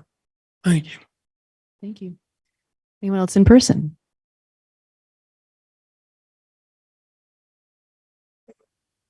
Justin Dreschler. Can everybody hear me okay? That's much better. Justin Dreschler, CVPSA. I am the current secretary of the CVPSA and the Montpelier rep. I am the one who moved to dissolve the CVPSA. It was it's my motion. It's been my push. If anyone is to blame, it should be me. I think that this has been a long time coming, and it took someone who doesn't care what people think of them or the consequences to actually do it. And so that's why I put it forward. A couple things. Whitaker is right that Jim Ward did not vote to dissolve the CVPSA. Jim Ward voted in a very, very wishy-washy way. So we had a non-binding resolution to prepare a dissolution plan that we could then vote on later. So Whitaker's right about that. Doug, it definitely expressed reservations, although I would characterize them as like disappointment more than reservations, like disappointment with the process. To me, so Kim is also right that you have this CVPSA, somebody's got to govern something eventually, maybe, right? I guess this is what we have here. I just happen to think that it will never be CVPSA. Montpelier itself has more or less said they're not going to work with CVPSA. Capital Fire has outright said they will never work with CVPSA. My understanding is the Barry City Council meeting last night was quite contentious. I was not there. I find it distasteful that they were throwing around people's names as having sabotaged the CVPSA and been the real problem. This is a committee that tried very hard. Donna worked her ass off for years. You can see all the work that she's done. Kim worked his ass off for years. Whitaker has worked as hard as anybody on this thing. It's just that like people disagree. And you don't have to say that someone ruined something. Something can just not work. And CVPSA just does not work. And I don't see any way for it to ever work without buy-in. There is no buy-in. Anyone who's ever been in a leadership position will tell you it's the only thing that actually matters is people believing in you. Nobody believes in this committee. And it's unfortunate, but it is what it is. Last thing I want to say is I found it very unsettling when the Capitol Fire came to our most recent meeting and asked us for $25,000. This is an organization that said they're never going to work with us. Montpelier has more or less said they're not going to work with us. Barry has more or less said they're not going to work with us.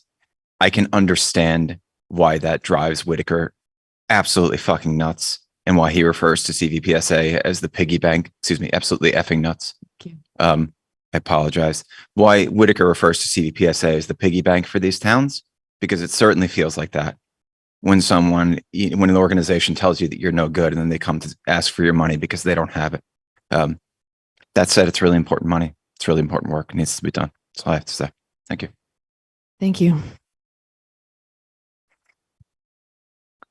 Anyone else with us in person wish to make a comment about this? Anyone else with us digitally wish to make a comment? Okay. Well, first of all, I want to just acknowledge all the work that's gone into this organization over the years, and I am very grateful for all the work that you have done. And it seems to me that at least where I'm at right now is that I think I agree with the recommendation. And just in terms of the process, if the council agrees as well, I think what we could do is potentially have a motion to recommend to staff to prepare some kind of language that could be approved for the ballot, because it would take a ballot item to dissolve it on our part, or for us to step out of it. But I think we're not at the point of actually putting that language on right now, but we could ask the staff to create that language. But that's just my opinion. Other thoughts?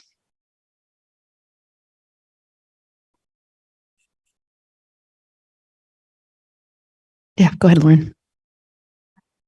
I'm in the same place.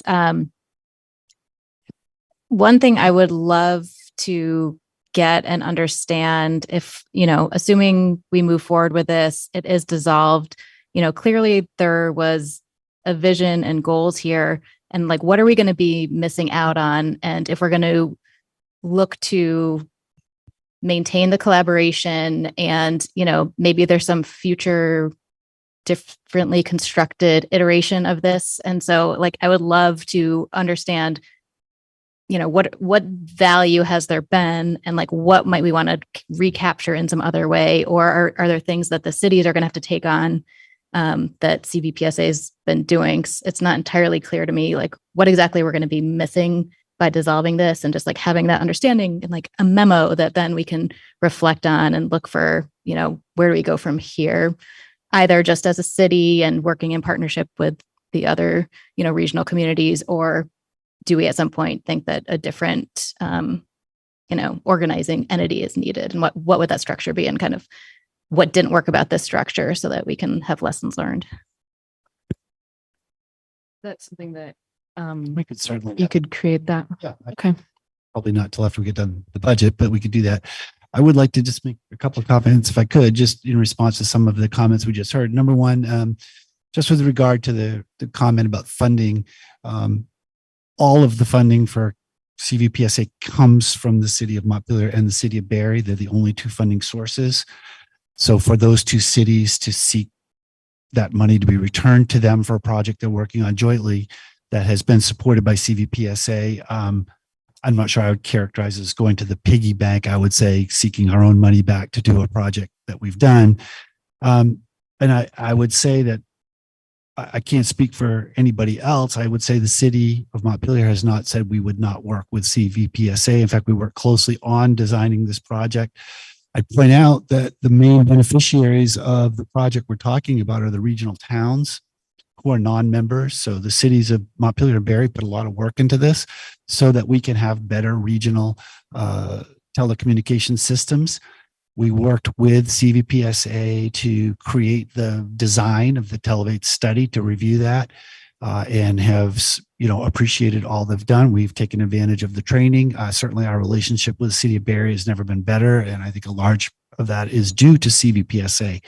I would say that the city has been clear that at least as currently constituted and with what is available, that we were not interested in consolidating services or giving up our services to another entity until we felt confident that our residents would have the same or improved services.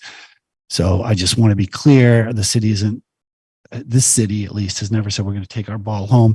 When this was first formed, when it was first being talked about being formed, Mayor Hooper, Mayor Holler, Mayor Watson all said, we're interested in this, but not just to save money.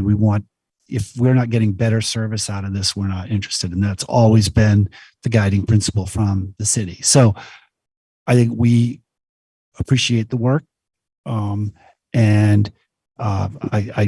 agree with Mr. Drexler that I'm not sure there is a huge amount of confidence for whatever reason, right or wrong, deserved or not. And I'd be happy, we can certainly have an agenda item in the future about this grant process, the project, who's involved, the conversations that have been held with the neighboring towns about what they're getting into, and the agreements that are being made on that. But that is another, so I think it's up to you what you want to do with the authority itself. I just want to make clear that many people have spoken truths tonight, and that's great. The money came from the cities. They wanted it back. The cities have put themselves out to serve the entire region as well as CVPSA. Other comments from the council? Yes, go ahead. I've got several interesting questions out of the Barrie City Council, and one sort of relates to Lauren's. And that is, the cities weren't ready to succeed any authority. They weren't ready to appoint their own public safety staff to the board, which was the expectation. So they always stayed a little back. And I think with the state now putting out a grant and the attitude of regional dispatch centers, the cities will get guidance, and you'll develop a format that works, because it is in the future. Vermont is going to statewide regional systems.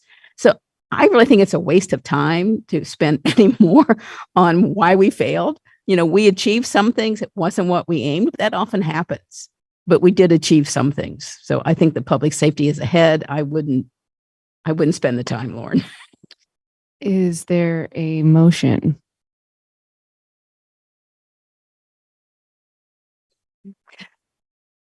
Hold on a second. I'd like to see if there's a motion. Yes, Jack. I move we direct city staff to produce a resolution that we can go to the voters to exit or dissolve the authority. Thank you. Second. Okay, motion and a second. Further discussion and anything more? Okay. In that case, all in favor, please say aye. Aye. Okay, and opposed? Right. I don't think you need to. Okay. All right, and just to check again, any opposed? Okay, great, thank you. Gosh, please pass along our gratitude to everyone on the committee. Yes, He's been on. he's with us digitally. No, I'm sorry, I Yeah. didn't see him there since 2014 and it needs to be, he applied a lot of past experience, very, very helpful member of the board. Yes, thank you. Okay. All right. So we are going to move on to oh yeah, it is 8:30. Okay. So yeah, we are going to take a 10-minute break. It is 8:28 right now. We're going to say we'll be back at 8:40, which is actually 12 minutes. Okay. Thanks.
One of the things that we neglected to do was accept the report of the audit. Is there a motion to do that? Yes. Make sure that we accept the audit that was presented. Okay, motion and a second. Further discussion? Okay, all in favor, please say aye. And opposed? Okay. All right, and so I think we're ready to discuss the budget. Okay, thank you, Madam Mayor, members of the City Council.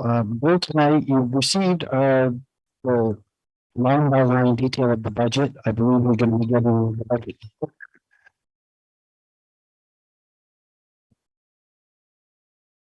Okay, how's that? Is that better? I don't know. How's that? Is that right? No, it's too fuzzy. How's that? Perfect. We like perfect. Okay. So thank you for the opportunity to present the budget. The goal tonight, so what was I saying? You've received the budget overview letter, which kind of describes what's really in the nuts and bolts of the budget. You've received the actual line by line detail of the entire budget. You should be getting the budget book by the end of the week, which just has some more graphs and those types of things. That's being completed. This year, between now and your meeting next week, we're doing individual videos of each department. Department head will be making a presentation as if they were sitting here, just going through the key aspects of their budget. Those will be on video, hopefully by the end of this week, up on YouTube for all of you to see, as well as members of the public. And that way, next week, you could just ask questions if you chose, instead of having to hear the whole presentation here. So that's still coming. This presentation tonight is really meant to provide a high level overview of the budget. We've got key staff here if you have questions about any aspects of it. I know the mayor had indicated she wanted to get into some meat of it. I think obviously from our perspective with staff, the biggest question is the overall level of the budget where you want it. Would you like to see more or less, et cetera? Because that will define what we do over the next week. And then obviously how you move things around within it if you choose to. So as we prepare the budget, we talked about this a little bit earlier. Our goal is always to implement the strategic plan that we spend a lot of time on.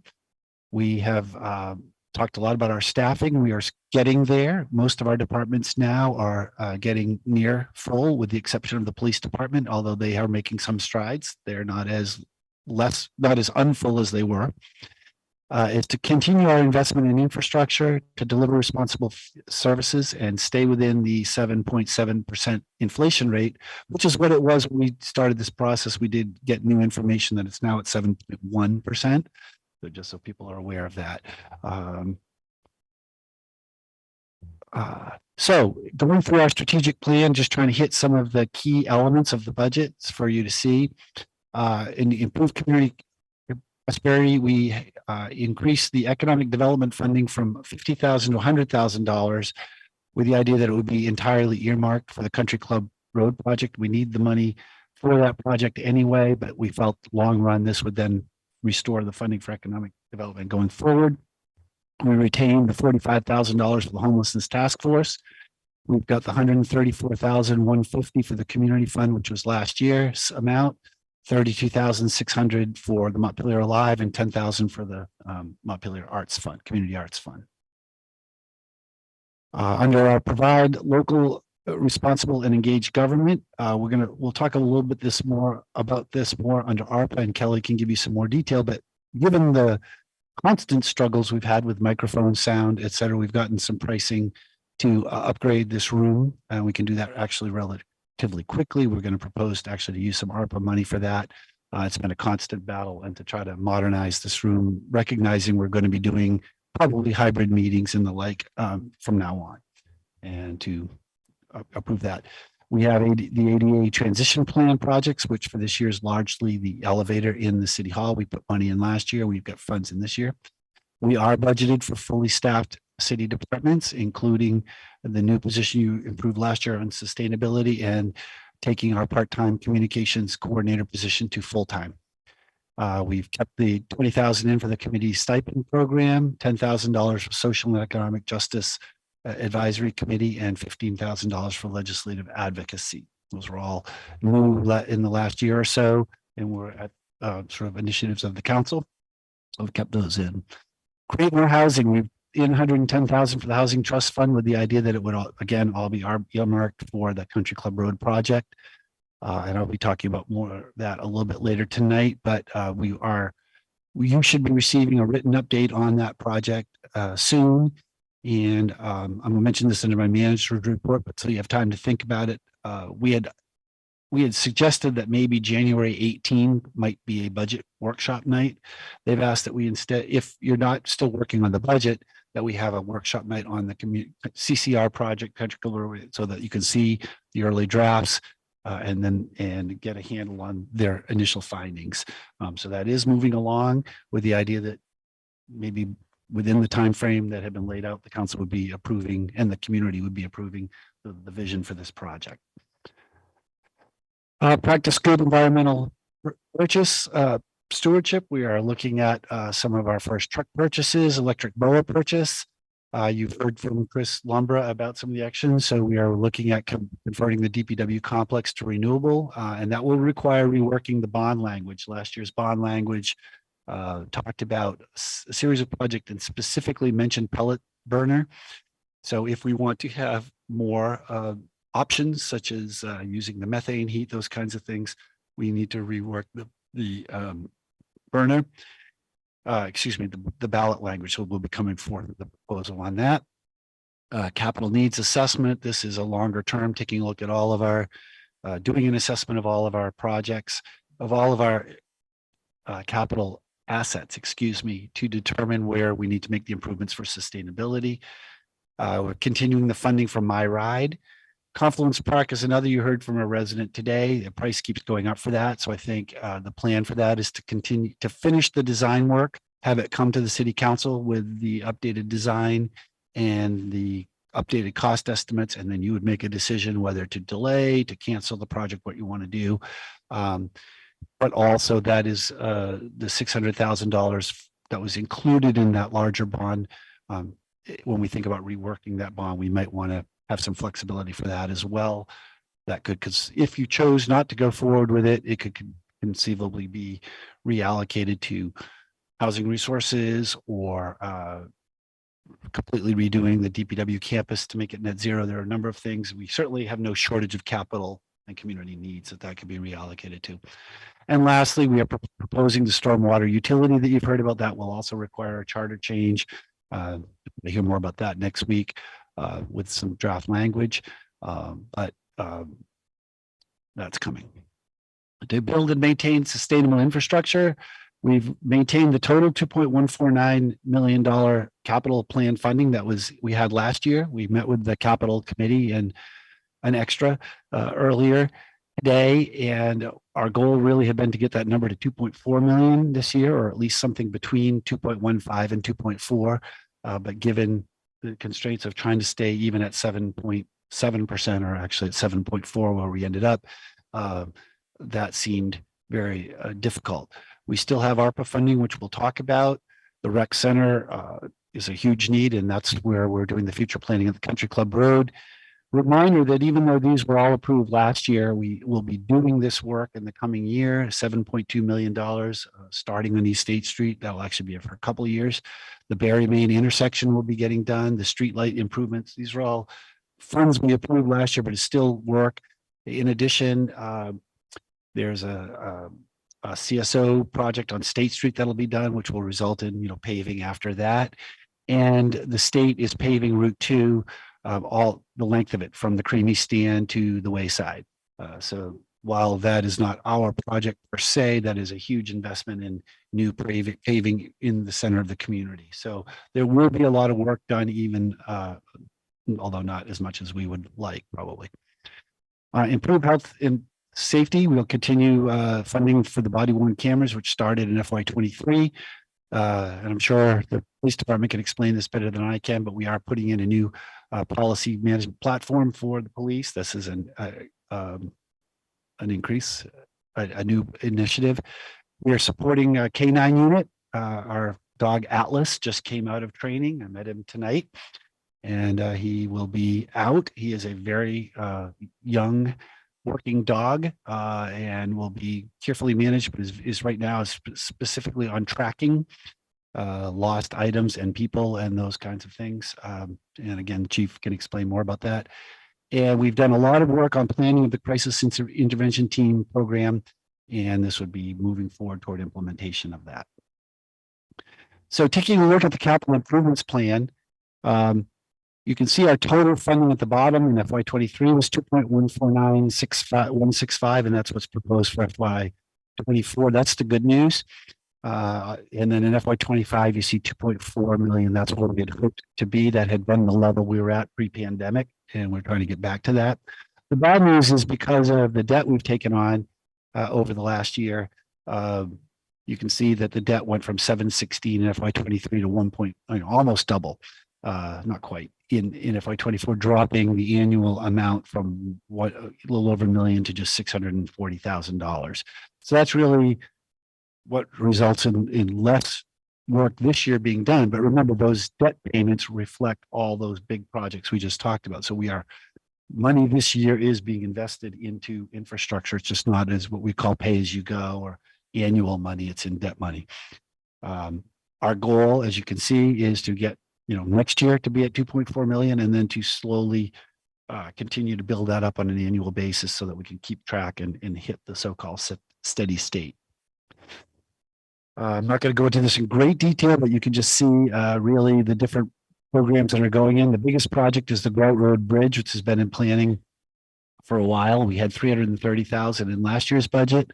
We've got 200,000 in. We received a $175,000 grant. This is a bridge that is failing. You can't put a fire truck across it. Those particular homes are on wells. You can't get a well drilling rig across it. And it's been failed now for a few years. It's time that we need to do that. The sidewalks, those are our match for that Route 2 paving project, upgrade sidewalks and do things along the way. And IT, again, these are things that we need to do. Buildings and ground, as I mentioned, the $100,000 for the elevator. And so you see the big thing is the drop. Last year we had a huge amount, $875,000, which would be our goal to pave each year, and certainly have a lot less funding for paving next year. Again, recognizing that we have a lot of work that will be done, and we did over $1 million worth of work this year. So we are a little bit ahead of the game, and I'll talk a little bit more about other potential funding sources for that. And just in equipment, again, you can see this here. We don't need to go through this in detail unless you have questions for the appropriate department head about these. Both of the equipment and the capital plans do have multi-years to them. I think just a reminder that you've heard before, the biggest ticket item coming in the future is a new ladder truck, which is 1.2 million.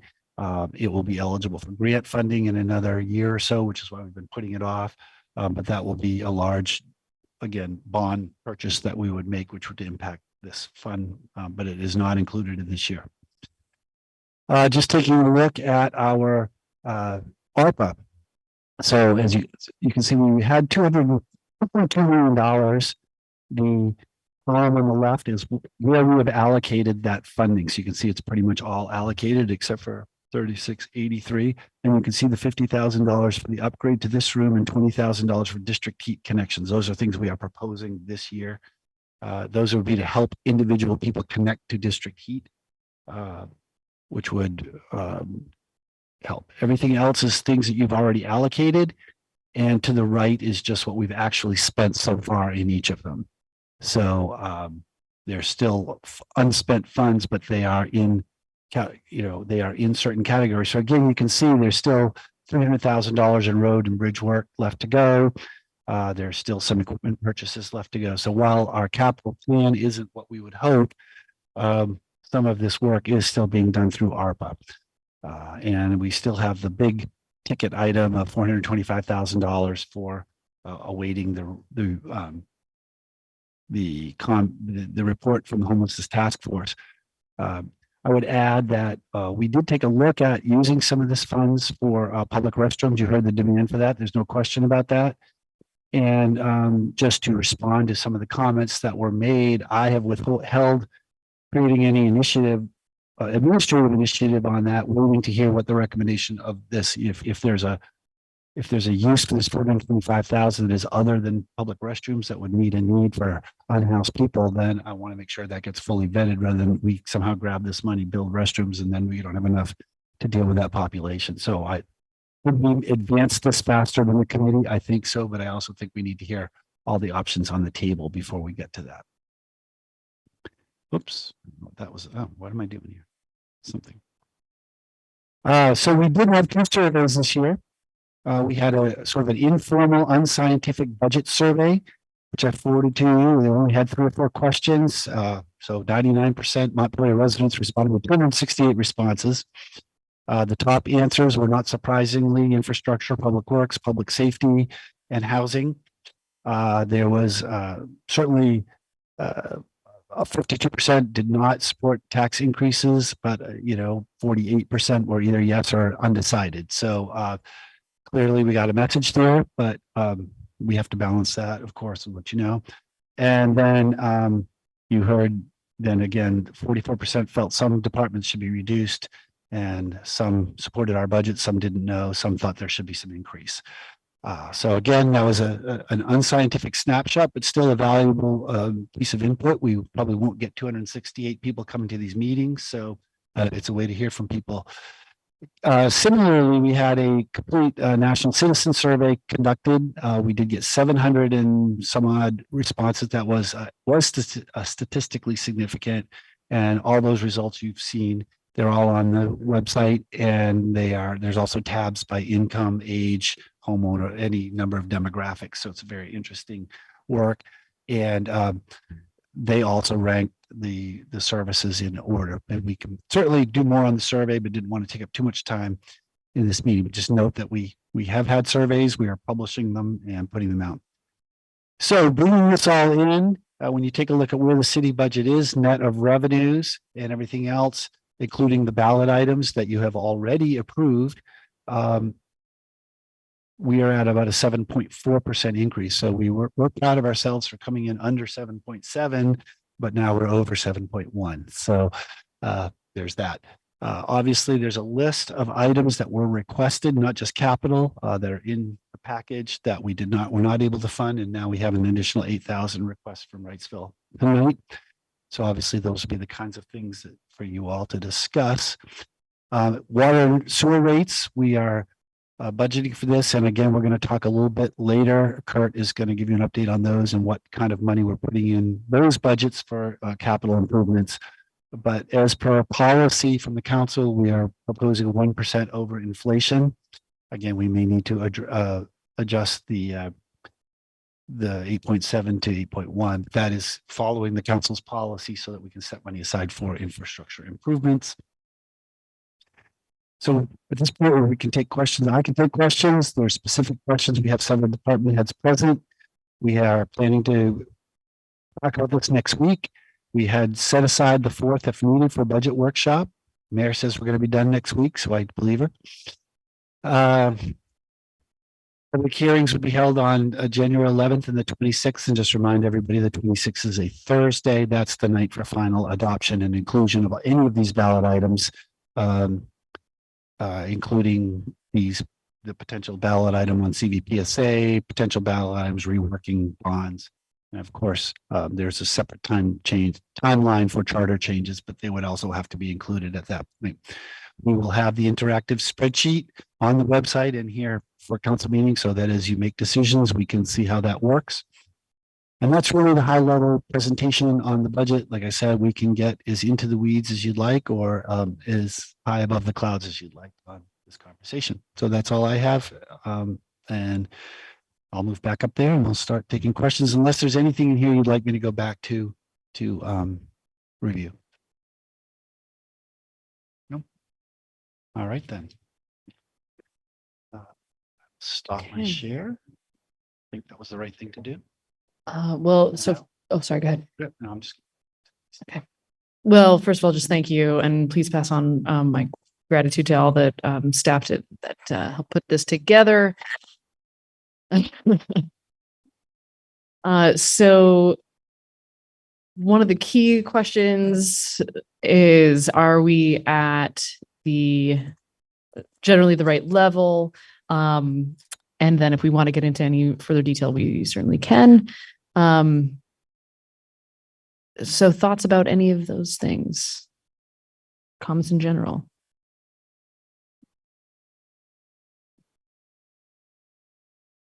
Go ahead. A question first. Do we have any information yet from the school district on just like the overall impact to voters? We don't have anything official.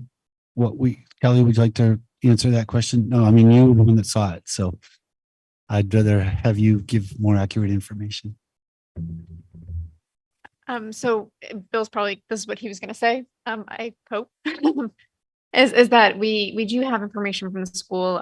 Their budget is down. They're actually projecting a decrease right now at this point, but they're still in deliberation. So we don't know what the actual impact will be yet. And I do have a question out, or a request for a conversation with the business manager. She did get back to me, but I didn't have the chance to connect. So hopefully in advance of the meeting next week, I'll have more information. And hopefully we can kind of run the rough calculations of, where they're at right now currently. I'm just not sure where they'll end up. And so I'm a little hesitant to kind of give any information at this point, because it certainly is favorable. I will say that. Connor. Yeah, sure, probably jump ahead a wee bit, but local options on the ballot, it passes. 1.65 million in revenue. What does that bring the 7.4 down to? So if that were to go on the ballot and to pass, at this point, we can't assume any of that revenue, because we don't know, first of all, whether or not you're going to put it on ballot, and we don't know if it's going to pass. We don't know for sure if the legislature will pass it once we've passed it, although they certainly seem to be doing so routinely now. Our experience with the rooms, meals, and alcohol tax was that it took them about half a year to get it up and running before we started seeing money. So it's not insignificant. The most we would see would be about half of that revenue in this year. So I was going to mention that when we got to this, but that might be a place where we could then backfill some of the capital needs that we had hoped to. It would be kind of a budget windfall, or some of these other projects, whether it's for homelessness or bathrooms or those kinds of things. But I recall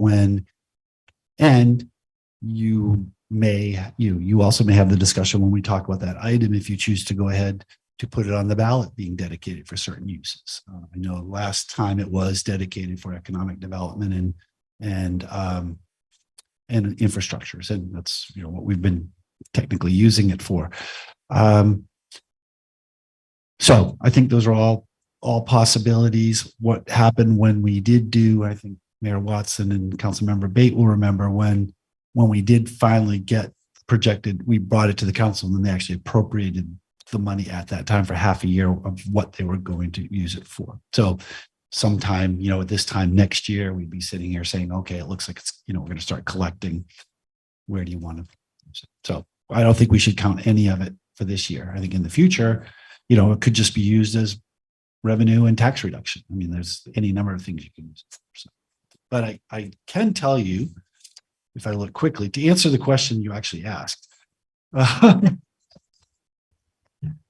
it would represent, let me just see here. If I put it in cents or percentages, I think I put it in percentages. So it would be about 15% tax reduction.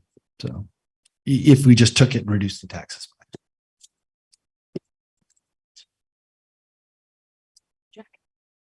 I'm happy to start out. Every year, Mayor, you send the survey to all the council members, and one of the questions you always ask is, well, what's your target for a budget? What's our percentage or whatever? And my answer is always the same. I don't really know what my target is, because what my real target is is what are the services we need to provide to the residents, and how can we afford to provide them and make it work? And where I come out here is that we don't have any services that we're providing to the city that we don't need to be providing. And so I think we need, what we hear from people is that, one thing we hear a lot from people is they've got real issues with some of the public infrastructure, the roads, the water system in particular.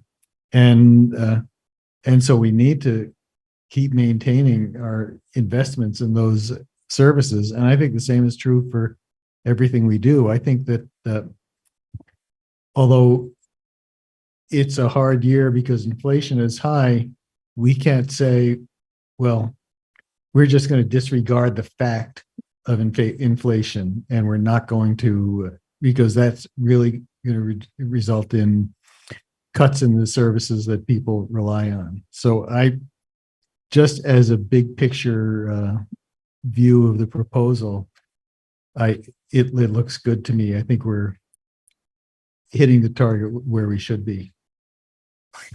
I don't want to respond to that specifically. There's something I just forgot to mention in my presentation, which I meant to mention, is that it does have to do with inflation. As you know, this past year, we've struggled mightily with vacancies in our positions and inability to fill key positions. And also, as you know, we've come to you with necessary adjustments in personnel costs to attract employees. And that's fully reflected in this budget. So that is one of the things that puts pressure on the other aspects like capital. Those are, not to sort of trade one versus the other, but this is now fully in this budget. So the changes we had to make to the police contract, public works contract to stabilize, this is part of the cost, not only the inflationary cost in our budget, but then the restraints on the other choices. And, obviously at the time we didn't know exactly what those trade-offs would be, but we did know we were going to have to face trade-offs, and we all understood that. So just meant to say that in my presentation. Thank you for reminding. Yeah, go ahead, Carrie. Yeah, just to kind of echo what Jack had said, I think, I don't have a target either, because I think we need to look at what do we actually need to do? What services do we need to provide? And then we have to figure out how to pay for that. At the same time, recognizing that we're all dealing with inflation, setting a target for an increase that is above inflation, it is as uncomfortable for me to be defending to folks in Montpelier, with inflation being as high as it is, and we're all of us are paying so much extra for everything. So I don't have any thoughts about how to change that yet. I will be looking more carefully at it, and I'm excited about the spreadsheet where I can play around with different things.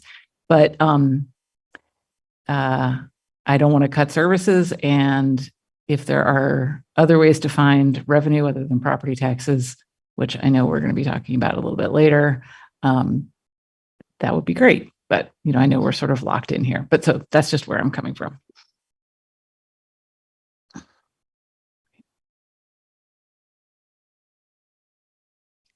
Good. Do you mind if we go over the Confluence Park numbers again there, just for what we'd be on the hook for this year? And I'm asking just because, I think somebody had a comment, and I think I would agree to some extent. Significant work could displace some of the unhoused who are currently sort of residing there, and I would worry about that and whether that might be actually an impediment to move forward with some of these plans. So I don't really have a professional opinion about that, but certainly as far as the numbers are concerned, the original thought was this project was going to be an approximately $500,000 project, and then we got estimates at about 1 to 1.2. So a grant was received, and I know Alec is here, so you can blah blah if I get this wrong, but the grant was received for about $500,000 or $600,000. We put in essentially the match. Last year, the bond, we included $600,000 for the city's match, thinking that was the combination of the two would be sufficient to do this project. I haven't seen all the details, so I can't speak that intelligently about it, but wasn't that long ago, we got word that those costs were going to be close to $2 million instead of, 1.2.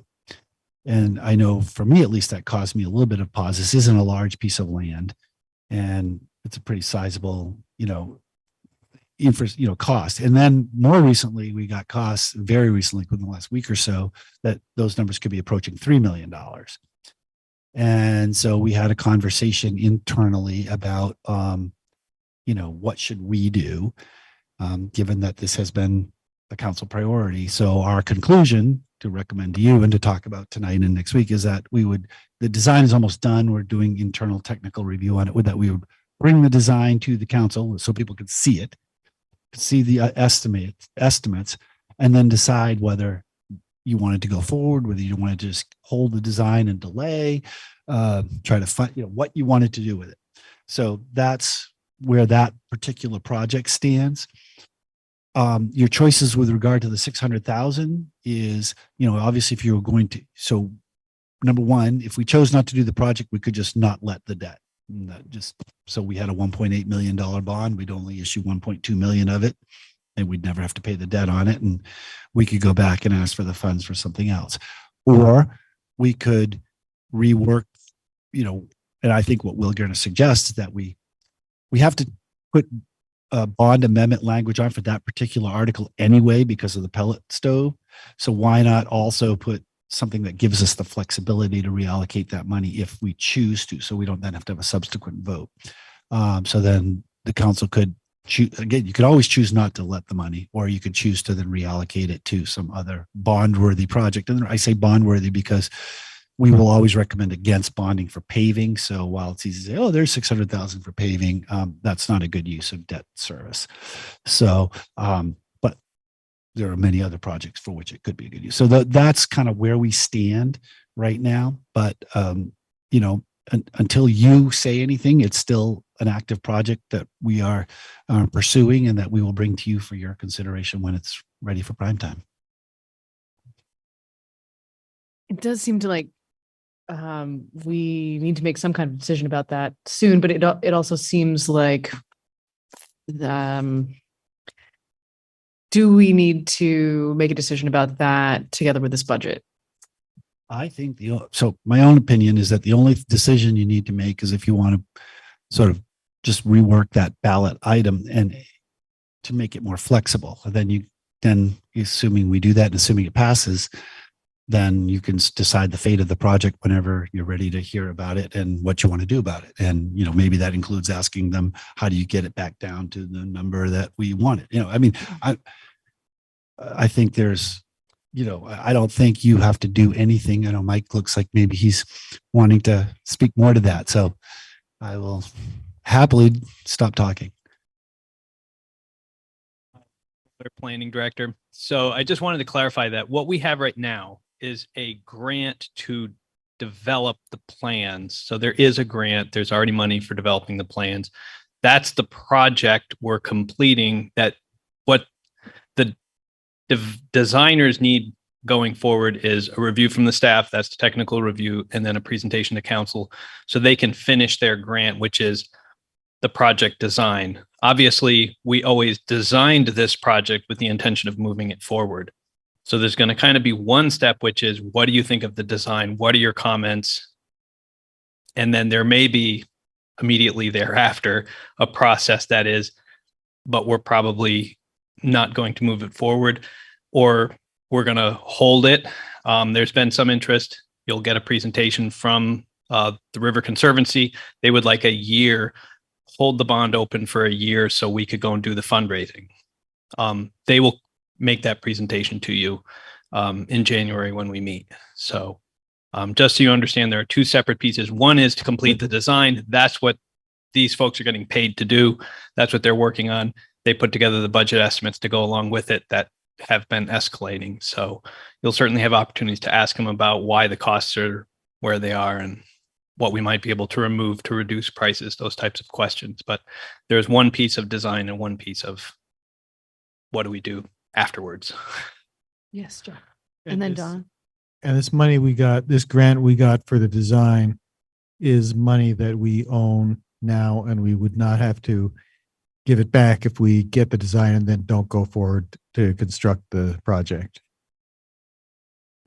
No, we don't have to repay it.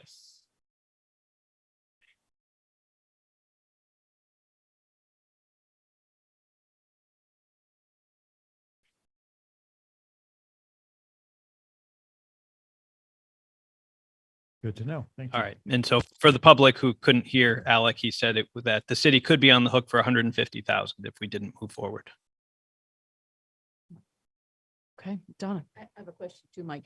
When you mentioned the wording, you indicated develop the land. Is it specifically at Confluence Park? Was the bond and such that it could be any park?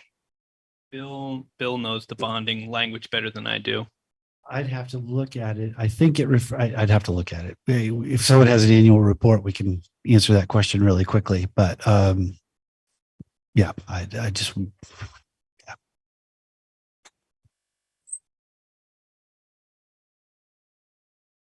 Other questions or comments? Yes, Don.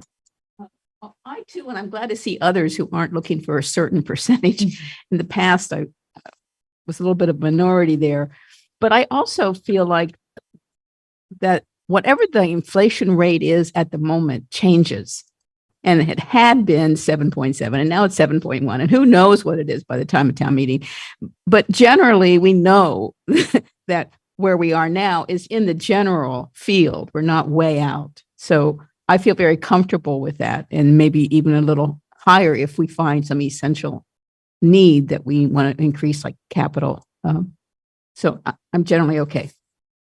So on that, I'm going to dig a little deeper because on the questions of like what are the services that maybe we've left out, I have some questions. So in the message that's attached to the agenda, there's a list of items that are not included, and some of those I'm fine with. Some of those I have questions about. So this does not include the Parks Commission request. That's something that's on my radar of something that I would like us to consider putting that in.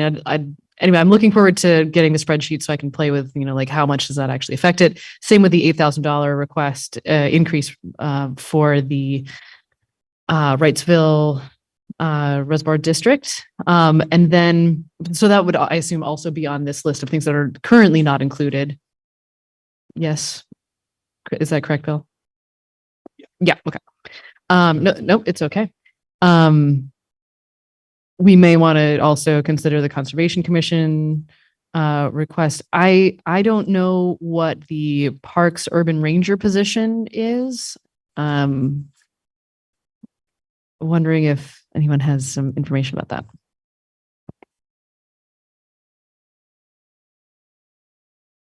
Yeah. Yeah. I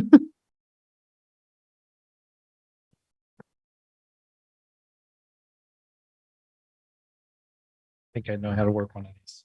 Alec Ellsworth, Parks Director. The Urban Ranger position was created sort of in tandem with Confluence Park, recognizing that we have maintenance needs specifically around the recreation path. And with Confluence Park coming on board, as we thought in the next year, it was a seasonal position to sort of take on a bunch of under maintained items such as the rec path. Montpelier Live was going to throw in some money for watering flowers and things like that. And because Confluence Park, it seemed whatever happened, whatever you all decide with it, it's clearly not going to get constructed in the next budget year. So we just took the Urban Ranger position off in the sense that it felt like an easy scratch. Okay. Yeah. Great. Thank you. Sorry, did you have questions? Maybe I was going to say the same thing you were going to say, which is might be useful to just go through the whole list of things that aren't included to. Yeah. So I would like to know about the Washington County mental health social worker. I'd like to know a little bit more about the trash contract that's listed here, and then the police subscription to the LexisNexis and radio backup. So why don't, I'll try to get people up here that in the grouping. I'd also point out that, when you hear, when you hear the budget presentations from each department, there may be additional items that weren't included. Too. Right. So these are big, but just to be clear, so Yeah. that there are more than that. But maybe Chief Pete could explain the Washington County Mental Health and the police subscription. No, just Chief Pete.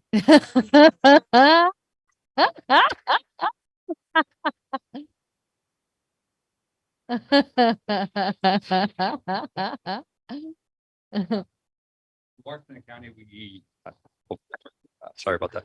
For Eric Nordenson from the police department, for the Washington County part, we have not been able to fill the position for the last year plus. We're having some revisitation of what we actually want and need. So we're talking about possibly having a screener and looking for funding through Washington County Mental Health for that. So that was kind of a cut that hurt, but it also didn't cost us a plow driver or a police officer. So it was one that we took. And then the new initiatives that we had were LexisNexis to basically have a dashboard for people to do online reporting to us. And it was just something that, again, we didn't feel good about taking new initiatives when, we're making tough decisions on pavement and things like that. And then the radios were like a secondary radio for us where we can communicate on our radio through our cell phones. So if we're in a unique area where our radios maybe didn't work, our cell phones could then double as our radios. And it was a small amount, but again, when everybody's sacrificing a little bit, you don't take anything new. So those are our three things that we looked at that we just didn't think we should put in there. I guess I would be curious as to, so those are two separate things. The LexisNexis and then the radio backup. Correct. Right. So I would be curious as to what the radio backup would cost. That was, I believe it was $5,000. Okay. Yep. Okay, great. Thank you. Sure. And then Kurt, I believe, well, Kurt, do you want to talk about the trash contract? All right. Thank you, team, for letting me ask all these questions.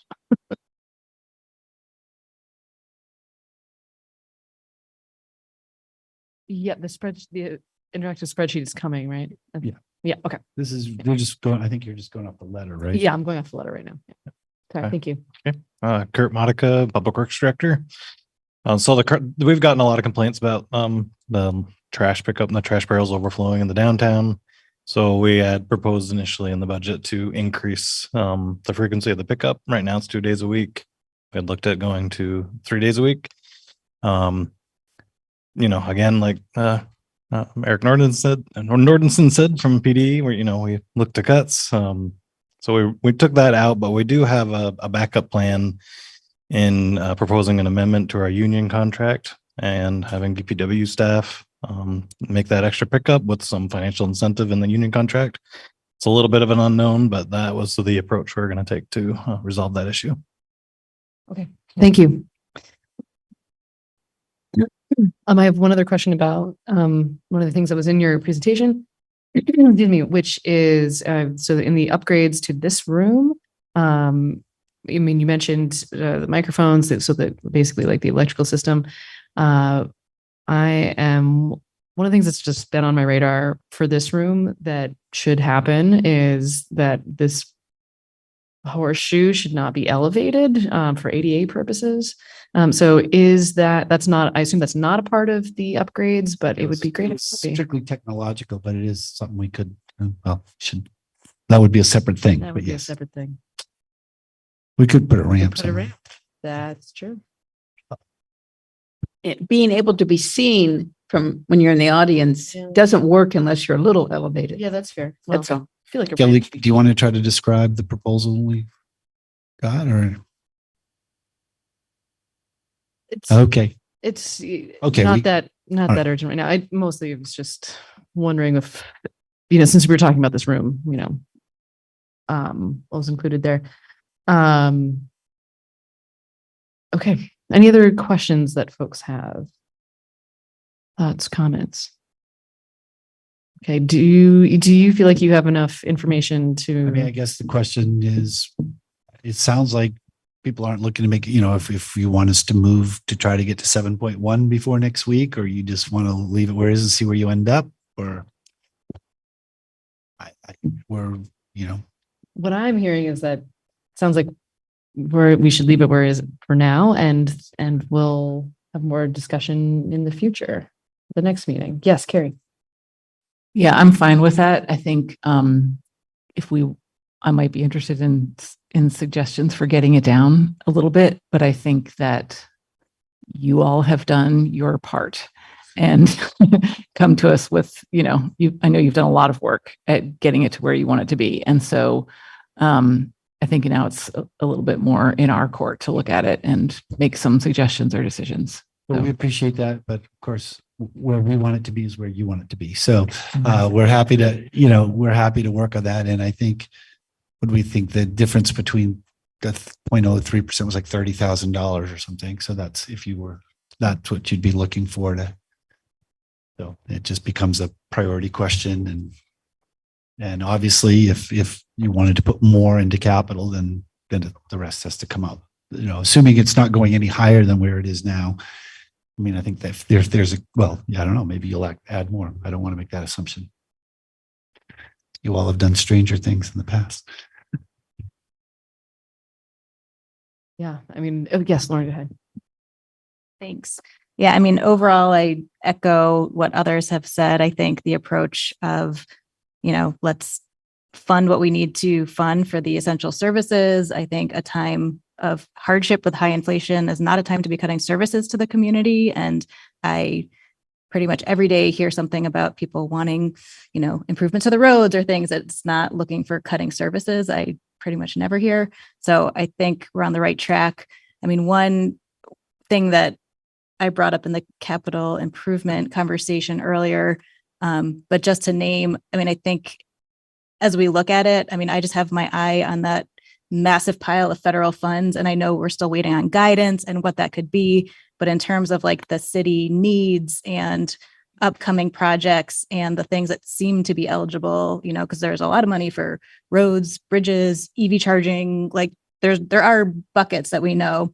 And so, you know, being able to look at how do we take full advantage and keep, you know, our eye on the priorities and the direction that we want to go to be meeting the needs of the community, and, you know, funding the things that we need to in our city budget in the interim. But like, that's maybe where I would be looking for, if we're going to do any nibbling around the edges, is things that seem like likely potential federal funding opportunities.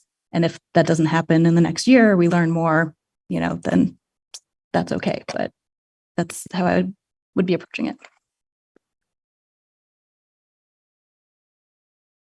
Other thoughts?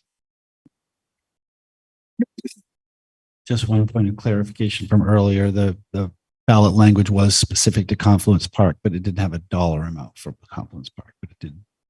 So it couldn't go to some other park. Okay. I anticipate that we'll have, oh yes, go ahead, Lauren. One other thought.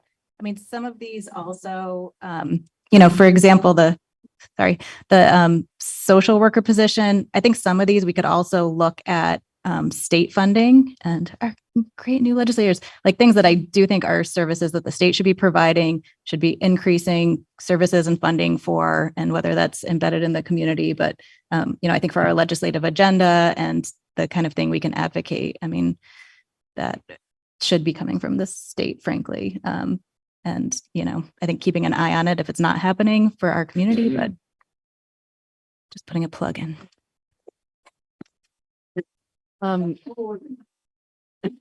As you should. I have a couple of questions about like the social equity consultant, like that where's there the CJAC is still working together with the social equity consultant, is that correct? Yeah. So we have been in conversation with Creative Discourse for ongoing work.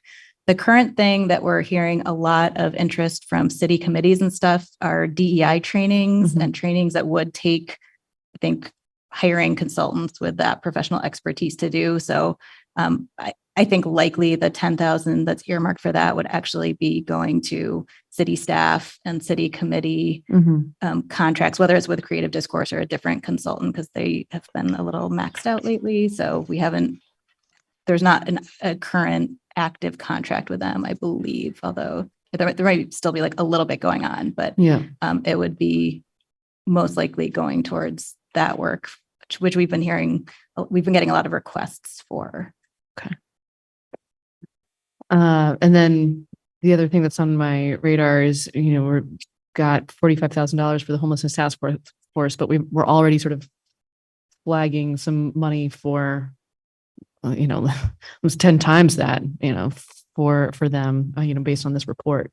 So it feels a little funny to have both of those things, but that's So the homelessness task force money is almost entirely allocated to the outreach worker. Oh, okay. And actually, not to go the other way, but if they're going to continue running the transit center program and the shelters, I think we're contributing 18,000, which isn't in the budget. We're just sort of taking it from the general budget. So at some point, we could even, if we're trading stuff around, we might even put more into that. So that's operating. I think the 425,000 is if we're going to build or establish a sort of a more permanent facility type thing, or it wouldn't be for program things. So, okay. Thank you. Okay. Any other comments folks would like to make about the budget at this point? Okay. Thank you. And thank you for all the answers from the staff. It's very helpful. And I think we are ready to move. You don't need any kind of vote at this point. So anything anything further about, Peter Kelman, I see your hand. Go ahead. Bill, could you put that very good report you did in the agenda packet? The slide you just did. Yeah, sure. Yeah, we will. And it'll all be in the budget book too, I think. I'm not sure. The PowerPoint that we just did tonight.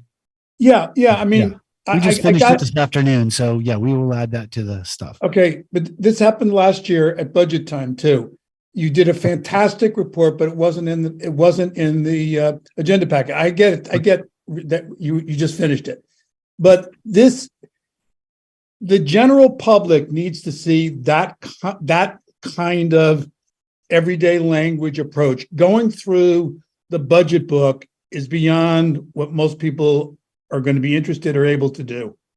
And I think that if we want to engage the public in the budget, that kind of slideshow you just did is the way to do it. Thank you. Thank you. Okay. I think we're ready to move on then. Okay, so the local option sales tax, anything? I know we sort of talked about that a little bit already, but anything further? I think the reason for bringing this up, obviously, is we've just been facing budget needs. I think the comments we heard earlier today are, one of the questions is always what impact might it have? I think the question tonight was, is this a conversation we even want to have? Or should we forget about it? If it is, then we can, draft the language. And I think obviously we'd want to engage the community and the business folks, take a look at other communities that have had this. I think generally the experience has been that they have not seen a real change in business sales, those kinds of things. But I think we should get, if that's going to be a concern, we should get real data to look at that.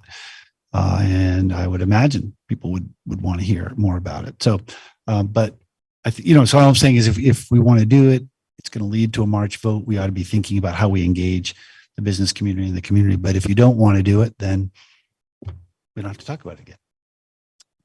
I will just start off by saying I'm interested in doing this. I was in favor of the local option sales tax when it came up so many years ago, together with the meals, rooms, and alcohol tax. I'm still in favor of it now. And mostly it is because we are a destination town and there are a lot of people that use our facilities and don't pay for them. And this is a way to capture some of that financial support. And one of the things that I think we could highlight for folks is, so in your memo about this, the amount to spend in Montpelier to break even value is $54,000 a year, or on a weekly average is $1,000. You'd have to spend $1,000 a week roughly to for a resident for it to not be worth it for a Montpelier resident. And that I think is actually, would you mind explaining that? Sure. So without the benefit of a sheet to put up here, I'll try to do this as easily as I could. So basically, without doing the math, we confirm, but it looks as though based on the 2021 sales, taxable sales in Montpelier, we would net about 1.675 million. That could be off a little bit. I think probably, there could be some Berlin sales because I think they track it by zip code. So we probably need some refining of that. But this is just looking at what the state reports for Montpelier sales. That's what it would be. So that's about 10% of our general fund budget, or about 15% of our property taxes. So if you take the assumption that this is money we would have spent property taxes on, we either reduce the tax rate by it, or we buy things for the public that we couldn't have afforded otherwise. But either way, the public is getting the value of this as opposed to being taxed. If you look at how much, so that's about a 15%. So if you take the average resident property value of $275,000, they would save $543 a year in property taxes. That'd be $543 they don't have to spend out of property taxes to get that value of taxes paid. So if you divide that by, the 1% of what they, that's 1% of what they'd have to spend. So that's 1% of $54,000 a year. So if they're paying 1% on these purchases, they'd have to spend $54,000 before they spent more than $543 in sales tax. So then you just divide that by 52 weeks and it's about $1,000 a week. So the average homeowner would have to spend about $1,000 a week on taxable sales in Montpelier all year to sort of be spending more on the sales tax than what they would be, the benefit they'd be receiving in their property tax. Yeah. Thank you. I get that. I had to close my eyes and visualize and follow along very carefully, but I get it. So, okay. So the problem with that, or the flaw in there, is that a lot of people besides homeowners will be paying the sales tax, and they won't be seeing that return on their property taxes. And so I just will kind of state for the record that I'm not a fan of sales taxes. I really actually hate sales tax. In fact, I'm pretty much across the board opposed to sales tax. It's the most regressive tax there is. And it really hits people who are at the lower end of the income scale really hard. It makes a big difference if you have to pay that extra 1%. It's something, it could be noticeable for someone, where for somebody else, it's not really going to be noticeable. And then their taxes might go down if we choose to do that, which is a big if. So it would be my preference to find some other source of revenue than a sales tax. The rooms and meals tax, I'm all for, because that really does very directly get some revenue from people who don't necessarily live here, but are still using our services. Whereas the sales tax, it will be some people, it'll be some visitors will be paying it, but mostly it'll be Montpelier residents who are paying it. So that's where I am on that one. Other thoughts? Yeah, go ahead, Lauren. I just have a question. What does it apply to? Is it everything? Are there exemptions for food, for example, like non-prepared foods, clothing? So I'm not a sales tax expert, although I think if we want to proceed with this, we'll get easy answers. I do believe there are some exemptions on clothing.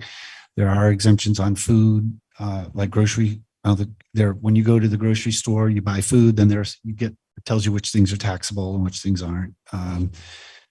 But I think things like paper towels might be taxable, but food aren't, those kinds of things. So, I mean, certainly, yeah, so there are exemptions, and this would follow the state. Anything that is sales tax for the state would, because basically that's how it's collected. The state collects the sales tax, remits it back to the city after keeping their share out of it. Well, you know, this is a little bit of inside baseball, but we do make a little bit of extra money on this because the 30% that the state keeps, they keep 5% for administration costs, but then 25% of it goes into the statewide payment in lieu of taxes fund to fund towns and cities across the state that have state-owned properties. So one of the reasons our own pilot money revenues have been going up steadily over the years is that more and more towns are enacting these local options taxes. So as the pot gets bigger, we're getting more money. So if we put this money, put our share into the pot, we get about 11% of that back because we're one of the bigger, I mean, probably the biggest recipients of pilot funds. So we would, in addition to the sales tax, we'd pick up like another $75,000 in our pilot. But that is not, that in and of itself is not the reason to do it or not to do it, but it's just we benefit. The other communities doing this have brought us up to a very high level of pilot. That's just a fact.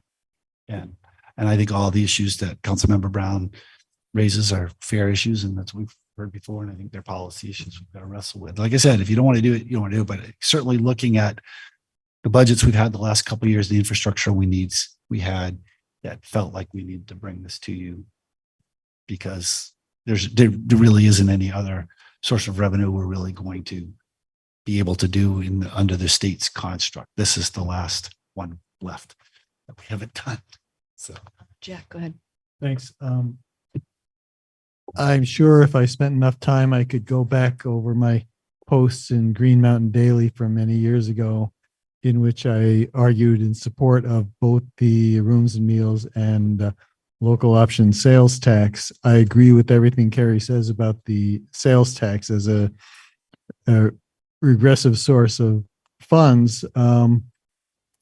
The factors that militate on the other side, in my view, are the fact that, as the mayor pointed out, one of the big drivers of our municipal expenses is people who come in from out of the city to work, and while they're working here, they're also spending money. So, to the extent we can extract tax revenues from them, it's going to it's putting into effect the policy of cost causers pay, and we're in less of a good position now because we don't have as many state employees coming into the city. So that, as Phil Dodd mentioned earlier, that weakens that a bit.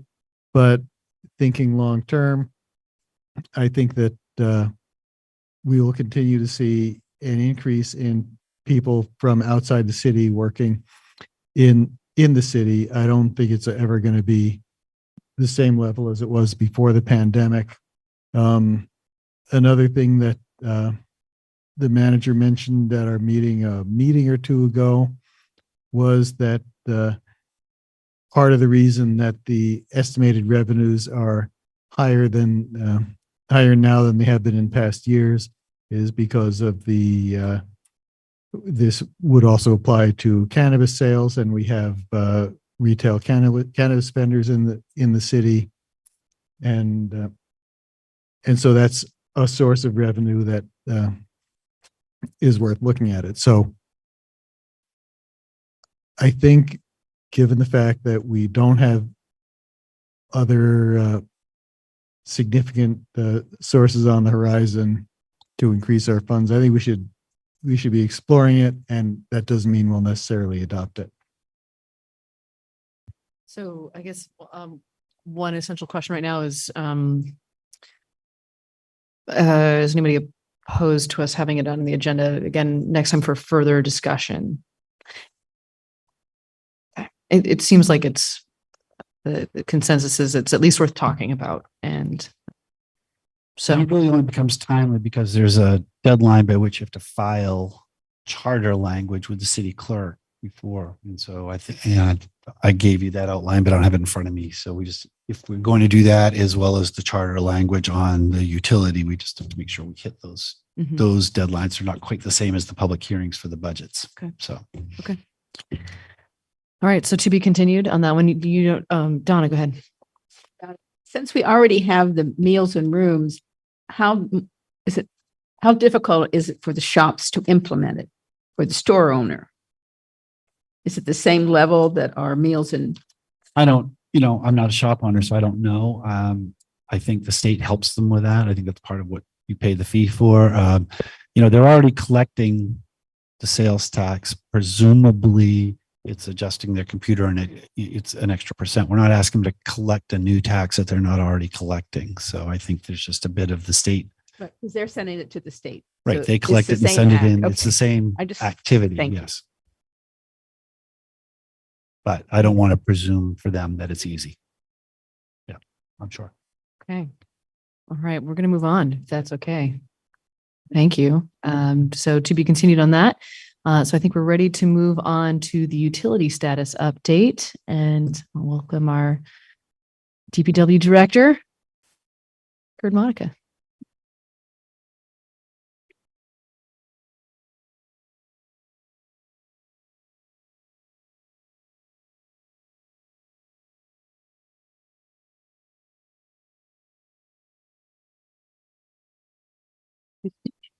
Yep. Yeah, I have a quick PowerPoint presentation. Kurt Monica, Public Works Director. I'll try to keep this quick because I know I'm being followed by the cops here. So yeah. So yeah.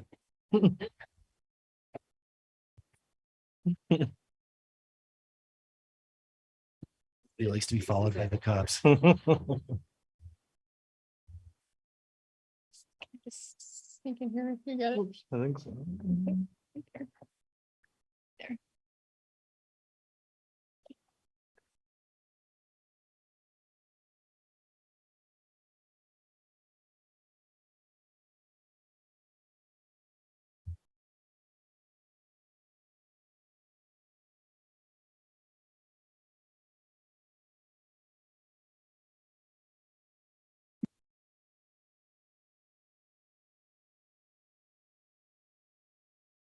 Okay, and so there's been a lot of discussion recently on particularly the water system. I've had quite a few interviews with the press, and then as we heard tonight, there's been some interesting questions from the public on the status. So thought it was a good time, given all the recent interest, to provide an update on where we're at on both the water system and the sewer system.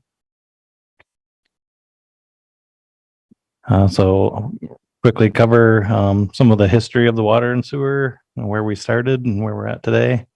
Where we're at on replacement schedule for footage of pipes in relation to the water and sewer master plan, which was adopted in 2016. Speak about the water system hydraulic analysis, which is related to the pressures within the water system.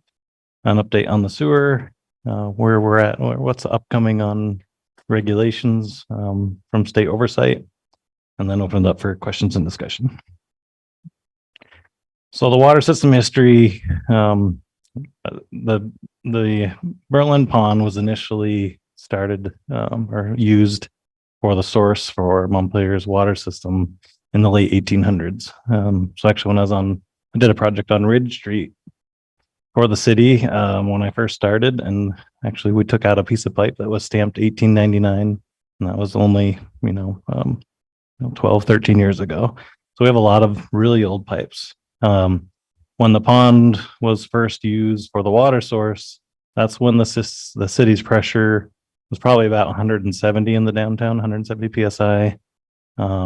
And over the years, that was when the inlet was actually where the plant is now, the treatment plant. And over the years, they extended the pipeline up to the pond and gained another 60 feet of elevation, which translates to about 30 psi. So since the late 1800s, we've been at 170 psi compared to the 200, and then over the next basically in the 1950s, I believe, is when that was finally extended all the way into the center of Berlin Pond where we have our pressures today.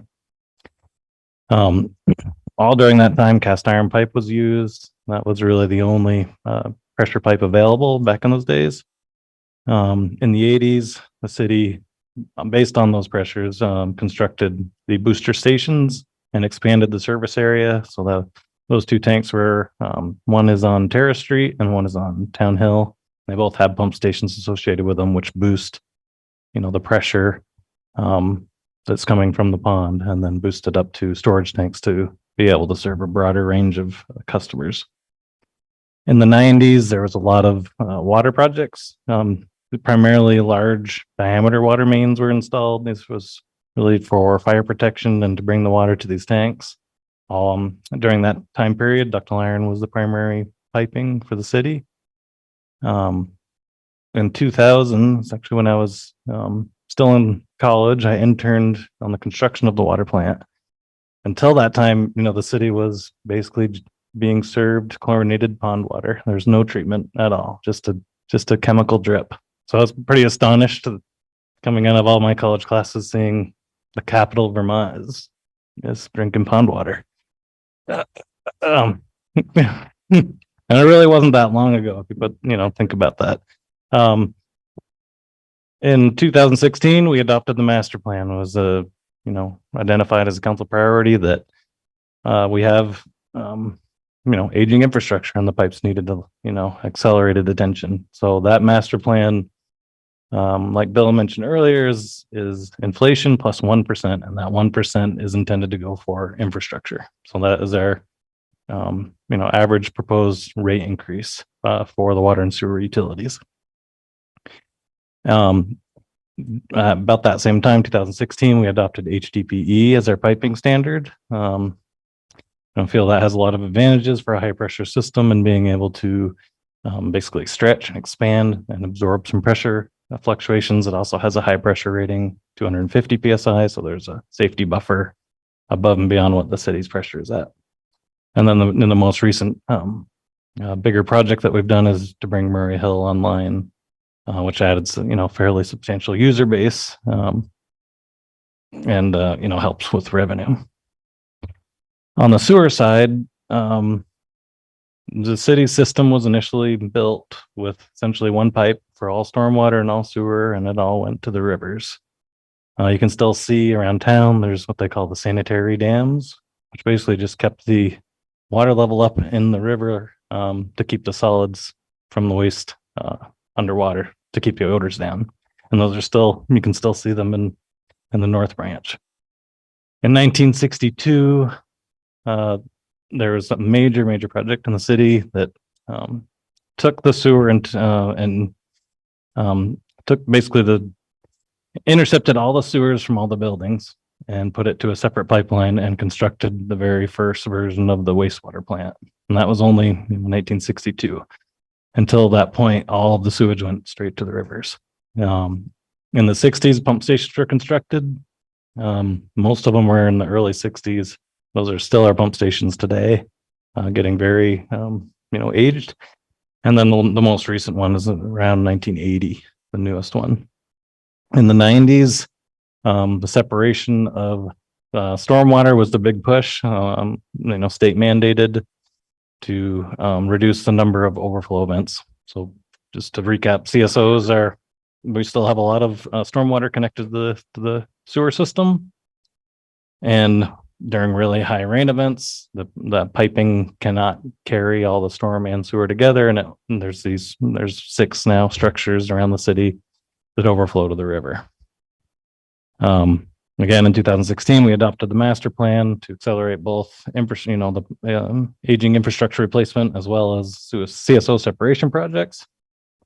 And then in 2019, we did 2 major planning documents identifying which roof drains are still connected to the sewer, contributing to overflows, as well as our long-term control plan, which is really our guiding document to eliminate sewer overflows.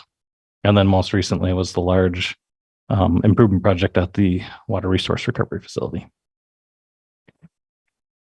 So on the master plan, probably can't see these numbers, but we've done a lot of pipe projects since 2016. I think it's a testament that the master plan is effective. It's working. Just the highlighted line there is, we've replaced just under 10,000 linear feet of sewer main since 2016 and almost 17,000 feet of water main. So it is a little bit behind our targets in the master plan. But a lot of that is related to the pandemic. We did essentially lose a year of construction. The state actually shut down construction projects. We got an exemption for the wastewater plant upgrade, but at the time we were doing Clarendon Avenue and we lost basically all summer. One of the other approaches that we're taking in achieving a steady state is what we call asset divestment. So a lot of streets have 2 sewer mains or 2 water mains. And if you can reduce that to a single line, that's that much footage you don't have to replace. And it's that much footage that's no longer within your asset management program. So those aren't captured in the table on the left as far as comparison to the master plan, but they do really contribute to achieving steady state. I think that's there. So this is really getting to the pressures in the water system. We have contracted with a consulting engineer to do a full evaluation of the water system. And that includes what it would take to reduce the pressure in the downtown. They have given us just we don't have the report yet. It's currently underway, but they have given us some preliminary feedback. They're going to look at 3 alternatives. Alternative 1 is not to do anything, just kind of keep it the way it is. It's obviously not a good option. Alternative 2 would reduce the pressure to 115 PSI in the downtown. So that's, not quite half, but a significant reduction. They're indicating we probably would need 4 new booster pump stations. There may be some high-level service customers that we would have to probably drill wells for because we wouldn't have enough pressure to serve them anymore. And then a relocation of the pressure reducing vault on Tan Hill.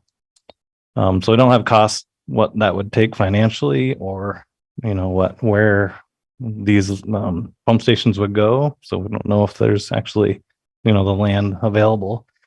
But that is the option. We are taking it, seriously and looking at it, with an open mind. And we'll see where that report comes in. But there, just to point out that there are some high level impacts and some infrastructure needed to accomplish a pressure reduction. And then the alternative 3 is sort of what the city's been doing is replacing distribution piping with, high pressure pipe. That's really consistent with the master plan that's currently in place. Another item that we're looking at as part of this report is reducing pressure spikes. So that can have an impact on the number of leaks. And we've had just 1 preliminary meeting with CVMC. They're interested in getting out of the water business. They have an existing water tank that is aging that needs to be replaced. And there's a potential that the city could take over that tank and use that to feed the downtown. And that would eliminate the city having to pump directly from the water plant into the system. And those pumps have to rotate. And every time those pumps rotate, you get a pressure spike that can, result in leaks at the city and in the downtown. I think we've come a long ways in smoothing out that transition between the pump rotations. But I think it would still be improved by having a gravity feed system rather than a pump system. One other consideration is the impact of fire capacity. If we were to reduce the pressure, your available fire flow then also becomes reduced, and that's something else we'll be looking at in the report. And then under our permit condition, the last thing is related to fire flow capacity is we will be required to identify all of the water mains that are undersized to meet the necessary fire flow, which is 500 gallons a minute, without dropping pressure below 20 PSI. So basically, it's going to point out all the all of the lines that are not in compliance with the rules. So this report will serve as what we call preliminary engineering report. So it sets us up for being eligible for funding. So when that federal money does come down the line, we're through the first step. I anticipate that federal money will be channeled through the state.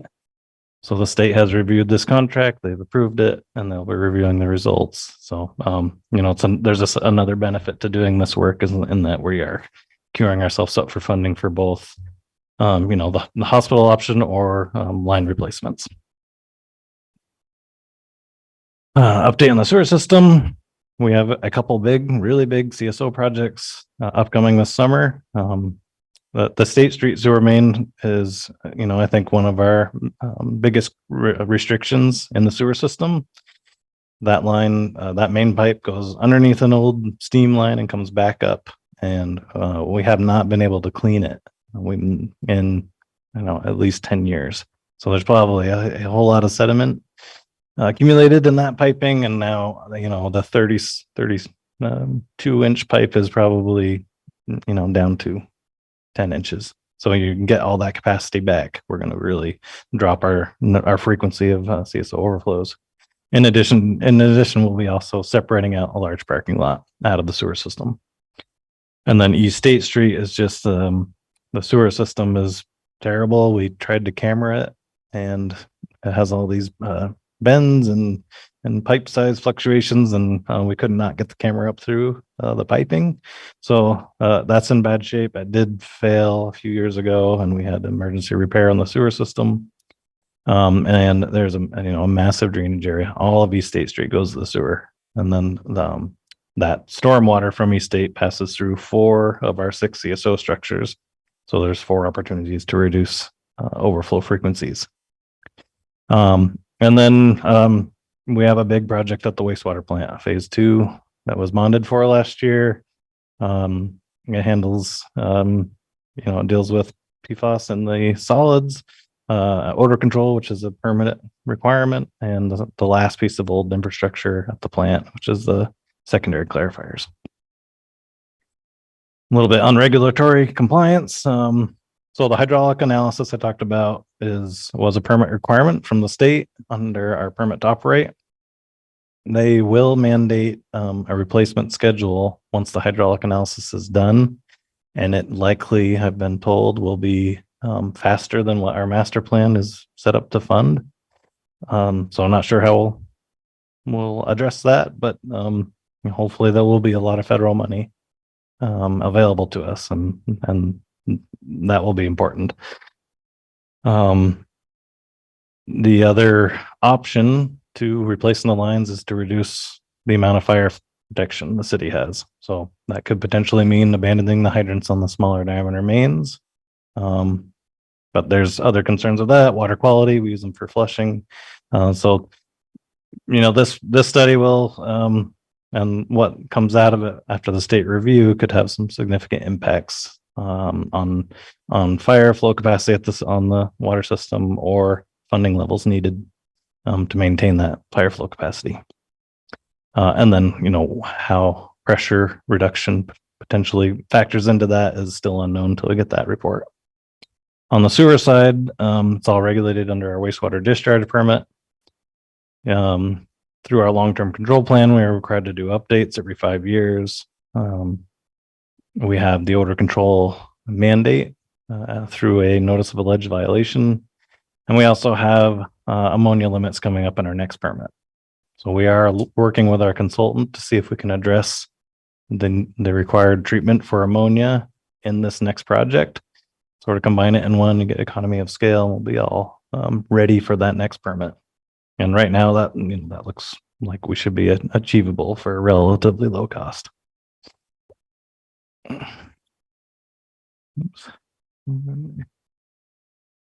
That is it. Open up to questions.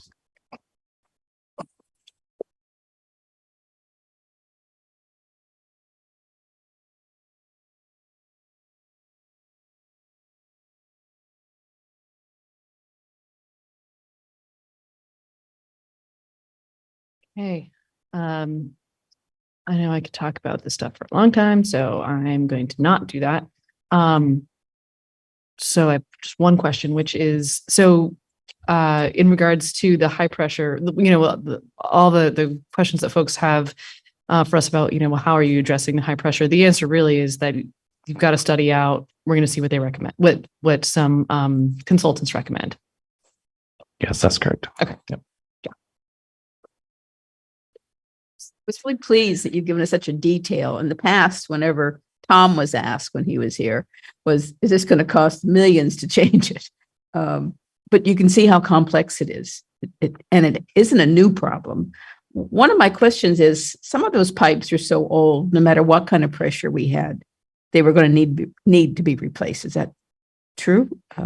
Yes, that's true. And what we discovered was the ductile iron installed in the 90s is actually failing in a lot of cases faster than the cast iron installed in the 1800s. So, and that's because of the acidic soils that we have. Clay soils are acidic. They're also conductive.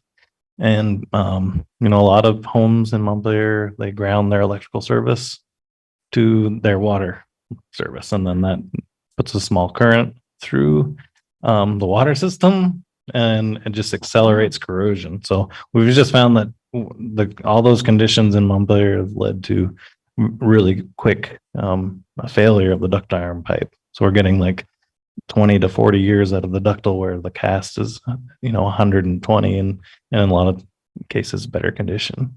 Well, maybe that's another message we should send out, not to do that. Yeah, I mean, I don't think it's legal anymore, but these, okay. If it was, these houses are 100 years old, they're kind of grandfathered. Gotcha. Other questions? I don't have a question. I just want to thank you for putting this together. I know that it was a lot of work to pull this presentation together, and I really appreciate you taking the time to do it. And I think it's between this and how much information there's been in the news lately, I think that a lot of really good detailed information is getting out about the work that you're doing, and about the plans that you have, and about the challenges that we're facing and how you are approaching them. So I just wanted to thank you for that. Jack. Thanks, Kurt. I think this is a great presentation. I think that people watching should recognize that the city is not just ignoring the problem. It takes hard work to fix hard problems, and that's what we have here.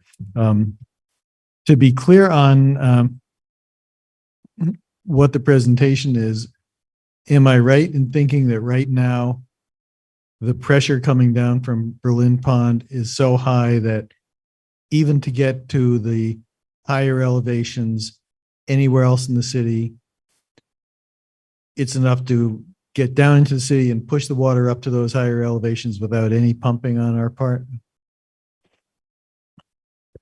Well, in some areas, right? So we have the 2 pump stations, so those do require pumping to maintain the minimum required pressures. But yeah, a lot of locations rely on the high pressure coming from the plant to get up to those hills where they're not served by a tank. Mm-hmm. And you showed the diagram of when different changes were implemented in the system. I remember the folklore used to be that there were a couple of times a year in the city where the water would taste kind of muddy, and people would say that was when Berlin Pond was turning over because of the change in temperature. Was that an accurate description of what was happening?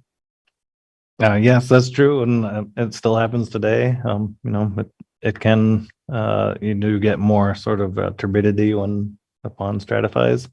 But now we can address that with the carbon addition helps take out those taste and odor concerns. Yeah, I don't taste the change anymore the way I used to. And a resident came tonight and said, well, what people should do as an individual measure is put 2 pressure reducing valves, and then also put a pressure release valve in their system. Is that actually a feasible and effective thing for people to do? Well, I'm not sure about a pressure relief valve. I've never seen that in a residential application. I think a lot of it is to know the age of the equipment in your home. So I think if your house is 100 years old and you still have the same PRV, absolutely, that's time to change it, even 50 years. And I have seen dual installations of pressure relief valves. I don't think that's a bad idea necessarily. If you have a good high quality pressure reducing valve in place, you don't necessarily need to. But if people have concerns, there's nothing wrong with doing that either. Is there a way for a homeowner to find out what their water pressure is coming into their house? Well, you can put, if there's a hose connection, before their pressure reducing valve, they could put a gauge on. We can help if they call Public Works office. And from this hydraulic analysis, we're actually going to get more detailed information about where the pressures are within the city, but we can give guidance on approximate values from Public Works office. Thanks. Dawn is nodding her head, so she. Yeah, well, my condo just went through a dreadful water leak that led to all of our reducers being damaged with sediment. And we found out that if you have your plumber come and attach, you have a hose, you have a spigot on the bottom of your water heater. And if your plumber attaches a pressure gauge there, they can tell you. And they came through and tested all of ours after this incident. And most of us needed new pressure reducers. But they didn't advise more than one. So I think you have to talk to your plumber. There's always a difference of opinion. And sure enough, the one person who had two, they both were damaged. They didn't help one another. And there is a release valve on the water heater that they may have been talking about. And it comes out the spigot and down. Yep. Lauren, and then I want to go to Linda Berger. Thanks, Kurt. This was super helpful and totally agree that this level of detail is really informative. It seems like a lot of stormwater projects, so I'm excited we're pursuing the stormwater utility. Seems like that will be a helpful way to stay on top of these big projects. My one question, which might be totally infeasible, but I remember at one energy advisory committee meeting, they had talked about how there's some cool technology that they install in the pipe that's I think it's a pressure reducer, but it creates energy. So it's this new renewable energy thing. Just throwing it out there if we're doing an analysis, and there might be different pots of funding that could open up that, or if we're doing this really expensive upgrade anyway, that what would be infeasible to normally install if it was part of a different project or something. Maybe it becomes feasible. So just throwing it out there. Don't know much about it.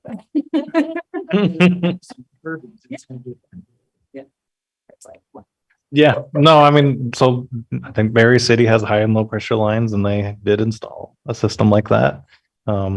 Pressure reducing vaults are potentially good opportunities to make power through turbines. I don't know that Berry's was very successful. They've had issues with it, but doesn't mean that it's not worth looking at. So depending on, where we land on available pressure reduction, we certainly can look into that. Okay, Linda Berger, go ahead. Hi, Kurt. I have a question about the wastewater discharge permit. Has the new one been issued? No, it has not. And could you explain a little bit about what the process is that you're looking for and the state's looking for? Well, the state sort of, they reached out to us and gave us a heads up that, because you're doing this upgrade at the plant, we wanted to give you the opportunity to consider what your new limits will be on ammonia. The city has never had ammonia limits. But we've been under a monitoring requirement from the state for the past few years. So we have the data on what our levels are at. So it was really, I think within I don't know the exact time frame, but within the next year, we're anticipating being issued our new permit. And then we'll have a time frame of, I think, 3 to 5 years to meet those new discharge limits on the ammonia. Thank you. Great, thanks. Any other comments or questions from, yes? Just quickly, first, thanks, Kurt. Great presentation. I hope people really saw that. Secondly, just perhaps a message to all that the water pressures are not new. This is something that's been around for a long time, city, and we have been on top of trying to fund it and do the work. I think just as you hear about this, and I appreciate people's frustration, especially when they hear something in the news and they think it's a new situation. But to do a quick fix would be millions of dollars. And so I don't know that people would want to put that kind of money on their water rates. So, DPW has really been on top of this and trying to address it. And I think that the study will really help direct the work in the future. So, Kurt and all the folks, well, Kurt in his capacity is our deputy has really been on this all along, but the prior directors have all paid close attention to this as well. So, it's good that we got to tell the story a little bit tonight. Yep. Yes, thank you. Okay, we are ready to move on then to the police presentation. So welcome up, Chief. Hello. Oh, well, it feels like it.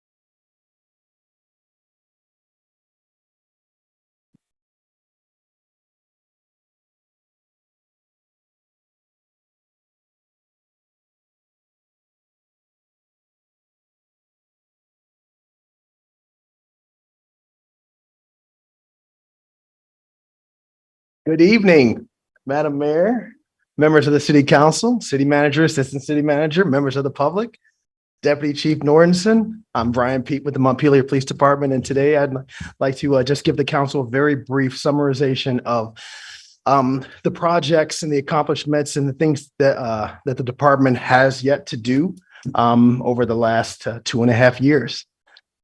The first slide just gives you the breakdown of some of the of specifically what I'd like to inform the council and the public with today. And moving on to the accomplished projects that we had in the year 2020. When upon coming aboard, Deputy Chief Nordenson and I conducted a climate assessment survey, and we did that initial organizational assessment, especially because of the many calls across the country regarding the policing profession.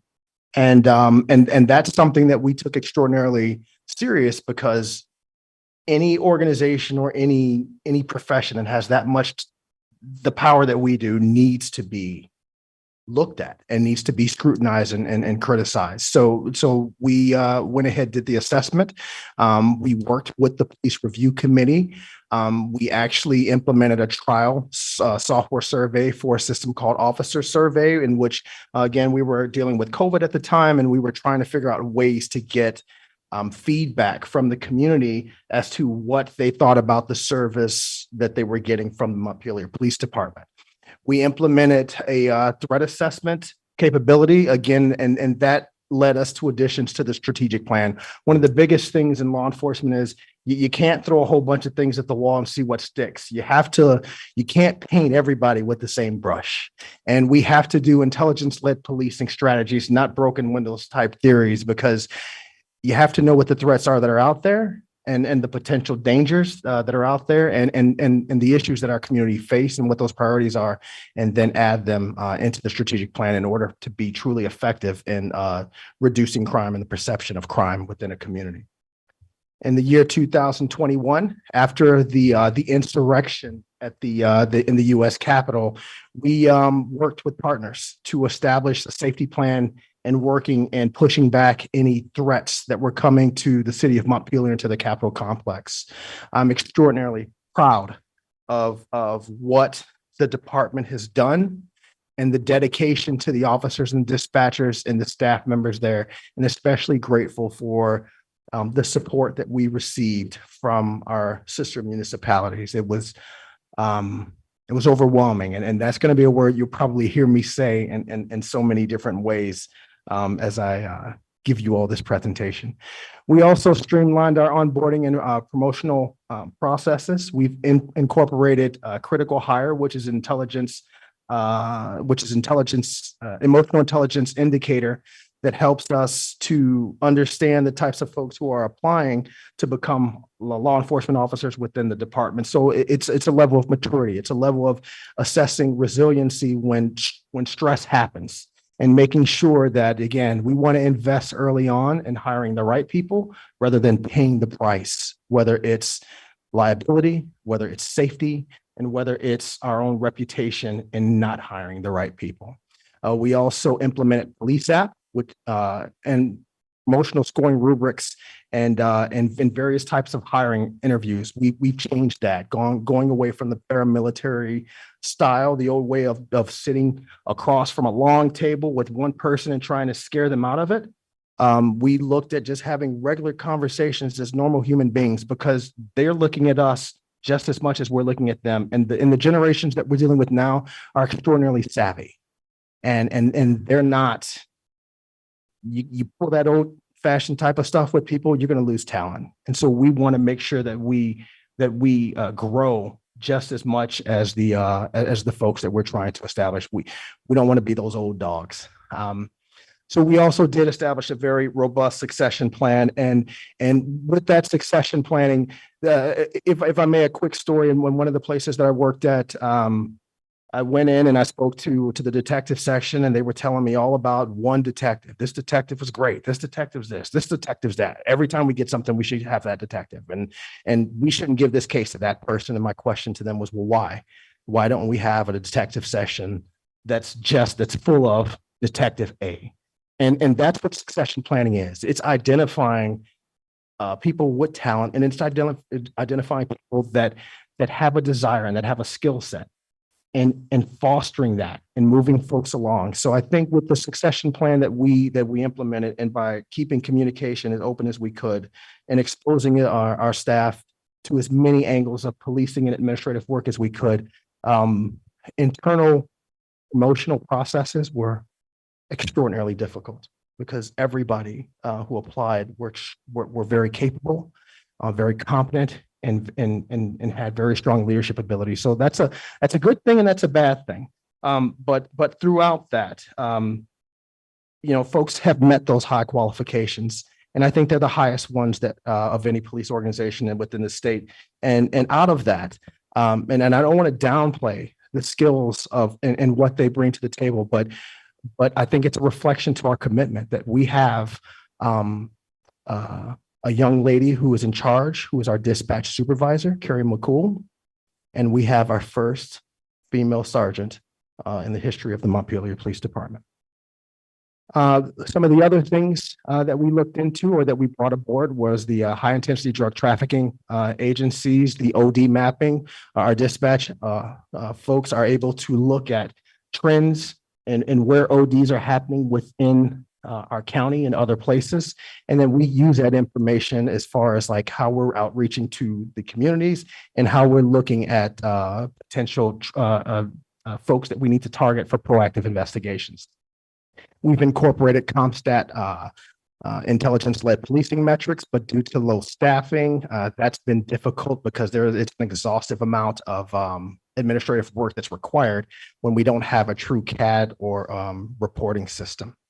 Benchmark analytics for an early warning system that helps us to collect information on and looking at where we are as far as incidences of use of force, as far as incidences of performance evaluations, complaints from the community, so that we can bring all this stuff out at the push of a button to make ourselves transparent to the communities that we serve.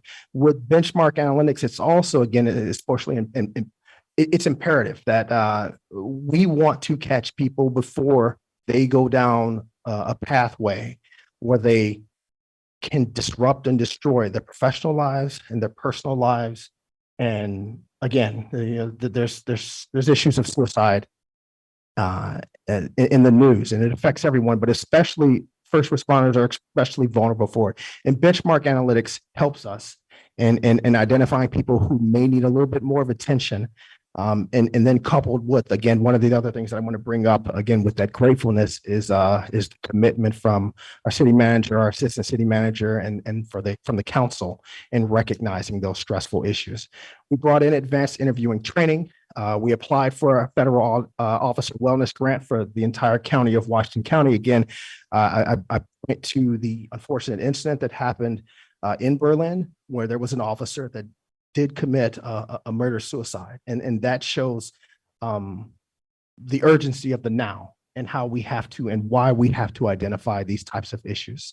We did apply for and win a CRITEC grant for officer survival training. CRITEC stands for the Collaborative Reform Initiative Assistance Center, and through that training, we got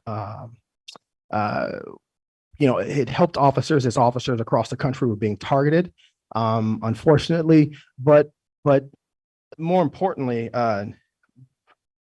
that the murder of George Floyd, positional asphyxiation, and the tactics that we learned through that training pulled away from traditional ways of how law enforcement utilized force and got away from putting pressure on the head, neck, and the spine, especially when we have a person in a prone position. And the person who taught us is a homegrown Vermonter and a previous Montpelier police officer who left off to the Department of Homeland Security and worked for the HSI unit there. And he came back to give us some very good training. We've improved access or created access to additional investigative records such as CLEAR, eGuardian, and the Law Enforcement Enterprise Portal with the Federal Bureau of Investigations. And then we also won a little over $150,000 in DHS grants, which we use for building security upgrades in City Hall, in the police department. We also procured a virtual reality training machine with that money. And then we brought in anti-vehicle barriers because when I first got here, Nord told me one of the biggest things that keeps him up at night is all the festivities and all of the events that we have in Montpelier, he does not want to see a repeat of someone driving through our community and hurting our community when they're doing nothing more than trying to enjoy the time they have with each other and with their families. So we invested in that, and we also helped the Capitol Police get their grant to add to the same anti-vehicle barriers that we've got. And then we've also implemented, brought in new crime scene processing kits. In 2022, we got another grant from the Stanton Foundation. K9 Atlas is here, and he'll be going off in February to narcotics training. So we got that without having to ask the city for additional money. We thank you to the generosity again. It means a lot to me because this is something near and dear to my heart. But one of the things that Nora and I and Tony and especially Neil before he left, this is big for us, is to make sure that we can do everything we can to help our staff when they're dealing with problems and issues. So thank you for the funding. And then we did sign into a $10,000 contract with the Vermont Center for First Responder Wellness, in which we have folks who come out and talk to our staff on a repeated basis, on a contractual basis, daytime, nighttime, afternoon, and just to see how things are going. Again, thanks to the PRC and the council, we've implemented a body-worn camera program. We've implemented a vehicle replacement program, and we brought in new in-car computers for each of our patrol vehicles. We brought in human trafficking training through a grant that we did not have to reach into any of our coffers for. We incorporated Power DMS, which is a policy system. One of the PRC recommendations was to put our policies out there, and our current system does not have the bandwidth to put out all the policies that we have. But through Power DMS, you can go on the Montpelier Police Department's website and you can see each one of our policies, and it's easy to update these policies within a click of a button. It also helps us to ensure that our officers and our staff are reading these policies, and we can actually even add tests to them to make sure that there's comprehension there. We won another grant through the Department of Homeland Security in 2022, and we used that, and we just completed training, 40 hours, 2 weeks of training for a countywide tactical team. And I'll go into this a little bit more about the regionalization of shared assets. But the threats are real, and they're getting alarmingly a little bit more worrisome, and especially with where we are. So we took that initial step, and now we have officers who are trained in concepts that are designed to minimize use of force rather than utilizing force. And I say that so how can tactics be de-escalatory? Well, the whole thing is, you don't go rushing into a building on a search warrant with the idea that I need to get the drugs before they flush them down the toilet. That's 1980s and 1990s BS.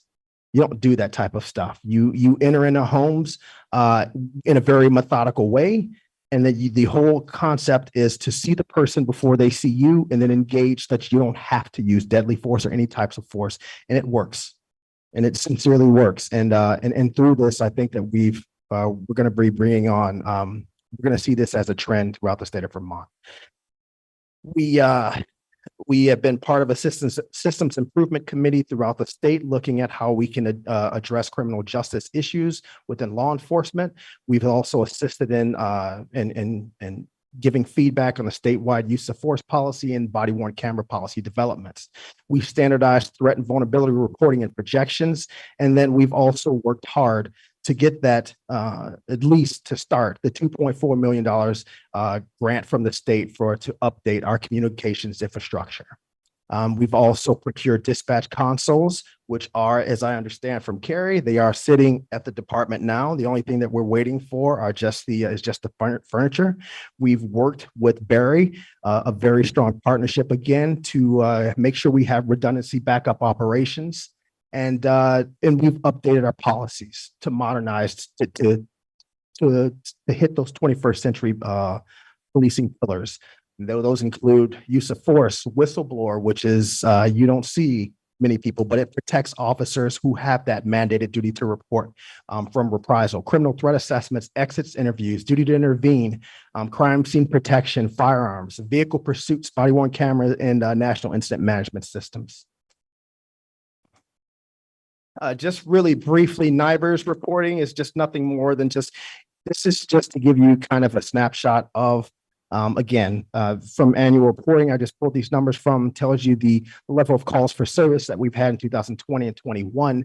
And that the top 10 instances have rotated between traffic stops, disorderly conduct, and, the one year you'll have 10 of these, the next year, one of them will drop off and the other one will pop up. But the bottom line is, this is the fact that there is low crime, and I would say a perception of low crime within the city of Montpelier is a testament to the work and that officers, dispatchers, parking, that everybody puts into getting to understand their community members, gaining the trust, the one-on-one trust, and then looking at proactivity when it's warranted. But more so than that, it's a reflection of the community of Montpelier. It's a reflection of the standards of the people that we serve. And this is why we're extraordinarily lucky that we don't have to deal with a lot of the problems that other places, to include places in Vermont, have to deal with.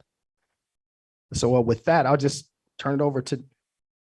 Okay, so Will, he got me the way I pushed him up in front the last few minutes. So really briefing to touch on staffing and morale.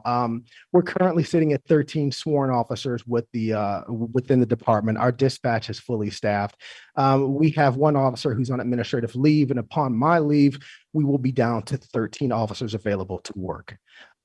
I'm sorry, 11 officers available to work. But we have 3 candidates who are scheduled for the next academy class, which will begin early 2023. And then we're starting to see more quality applicants trickle in. And and I'll get to that. And there's, I think there's a huge reason as to why. And I'll get to that one in a little bit. Our staff has felt some significant relief with the scheduling changes that our city manager, assistant city manager helped us to plan through. And especially thank you from our staff and from their families for the increases. It's really helped. And so we will always continue to manage numerous competing administrative and operational priorities. The feedback nationally and locally is that there's still some lingering vocal anti-law enforcement sentiment, and that's contributing to low morale and the ability to attract people overall into the profession. But what I will say, and what I have always said, is that Montpelier and our city council support our staff and they support this police department. And there has never, ever been a doubt that that has been the case. Despite what anyone may have said, or despite any rumors out there in the street, we enjoy the support and the trust of our council. And that is one of the things that makes us extraordinarily attractive to other members, other law enforcement officers within this state, because several times before, hey, I'm ready to come to Montpelier, or hey, man, you guys are doing this, you guys are doing this. Well, why don't you come on over? Oh, I can. I'm vested, and several of them have been VSP, with all due respect, but they're vested in those pensions there, and they can't like necessarily walk over.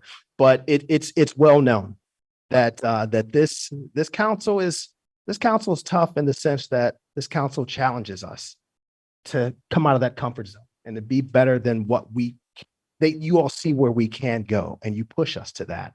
And so while that parts of it is tough, as it should be, what's never in question is your support for our organization. So looking at some of the projects in work, the CIT program, the steering committee has been in place for about a year now. The training program is nearly complete, where we've got the syllabuses, everything worked out, who's going to be training. I just have to do a few scenarios, and then in March.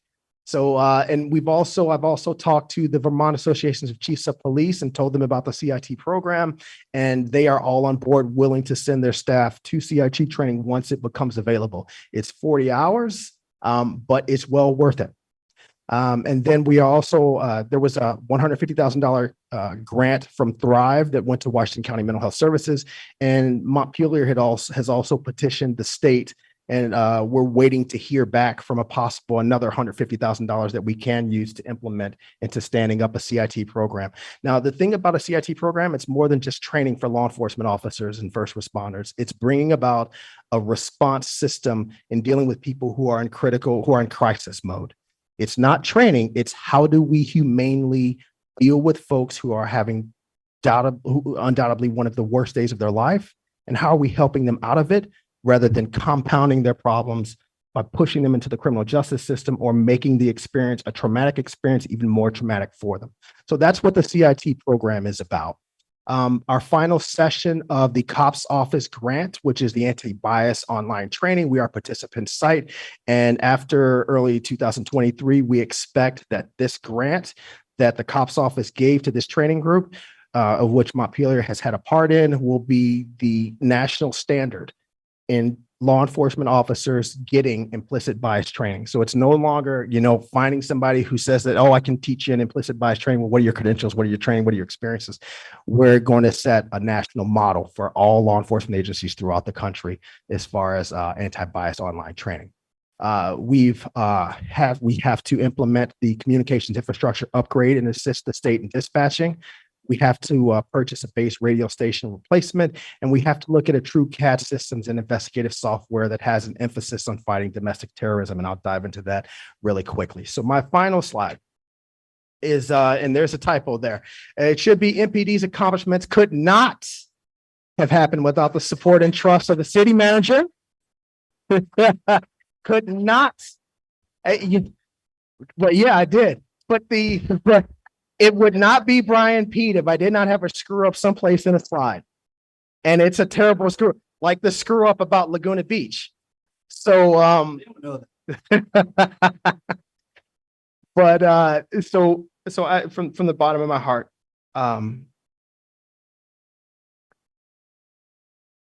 one thing I've learned being here, through Bill, through Cameron, through Kelly, through the leadership, and through how I've seen this council react where I came from, is I don't see this. Whether it's in Chicago, whether it's New Mexico. And the one word that I would say is grace. And that I wish that people understood the level of stress that you voluntarily take on. I'm not sucking up to you because that's not me, but there is a level of stress that comes with this because there's an altruistic expectation that folks who put themselves out for public service do. And I have seen you all push and claw to make this community better. And I hope that the members of the community, and I'm pretty sure they are very cognizant of that. And so thank you. Thank you for training and teaching me and preparing me for the next level of my professional career. So I'll say that I'll ask that going forward, that you look to preserve qualified immunity for police officers in Vermont. Qualified immunity, there's a lot of people who have opinions on it. There are a lot of people who are academics that talk about it, but it's one thing to be out in the field to be dealing with it. Qualified immunity does not change a culture.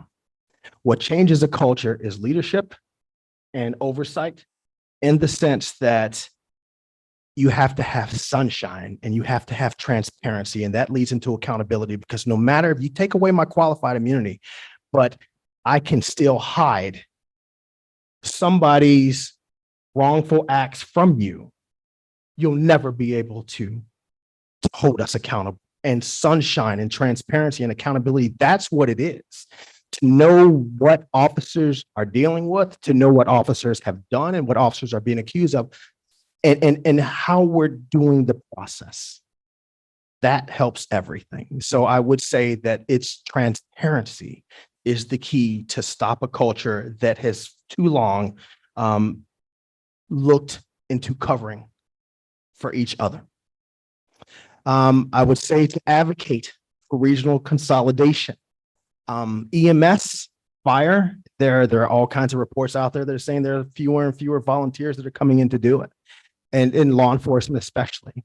And the way that we're doing things right now, we will not survive in Vermont if we do not consolidate or regionalize resources that we have left. The projections of getting out of this, if we're fortunate, we're looking at 5 years. So I will say that again, the chiefs and I in Washington County have spoken offline several times, and this is the time.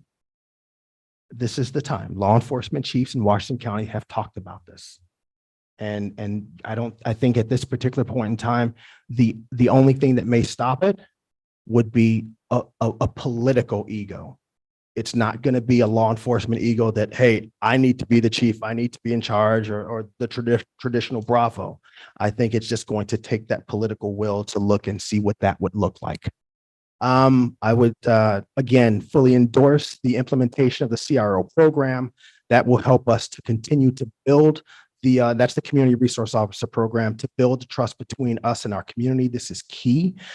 We're still working towards that. We've got the right person in the spot, and we just have to, NORD has been diligent in bringing about new talent into the department. So once that comes up, the CRO program will be up and running.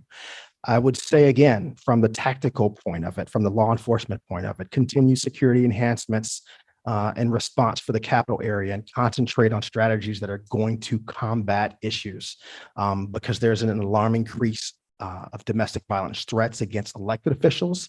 Now the trend is not just nationally elected officials, it's state and municipally elected officials. And I'm not saying that to scare you, just saying that this is where they're looking at ease of access now. And we're committed to making sure that you're safe. We always will be. Government facilities are always been a target. Schools, faith-based entities that we're seeing now, especially our friends and neighbors in the Jewish community. And now more than ever, we're seeing targets against the LGBTQIA. So we have to make sure we're diligent. And we have, in Montpelier, we have the most critical resource infrastructures in the state. And our officers need to be ready to respond to any possible threat that we can find that can find us, whether it's domestic or foreign terrorism. I would also, and I know this is a priority for NORD, is to look at reestablishing that SRO, the School Resource Officer Program, and bringing officers back to federal task force positions within the department.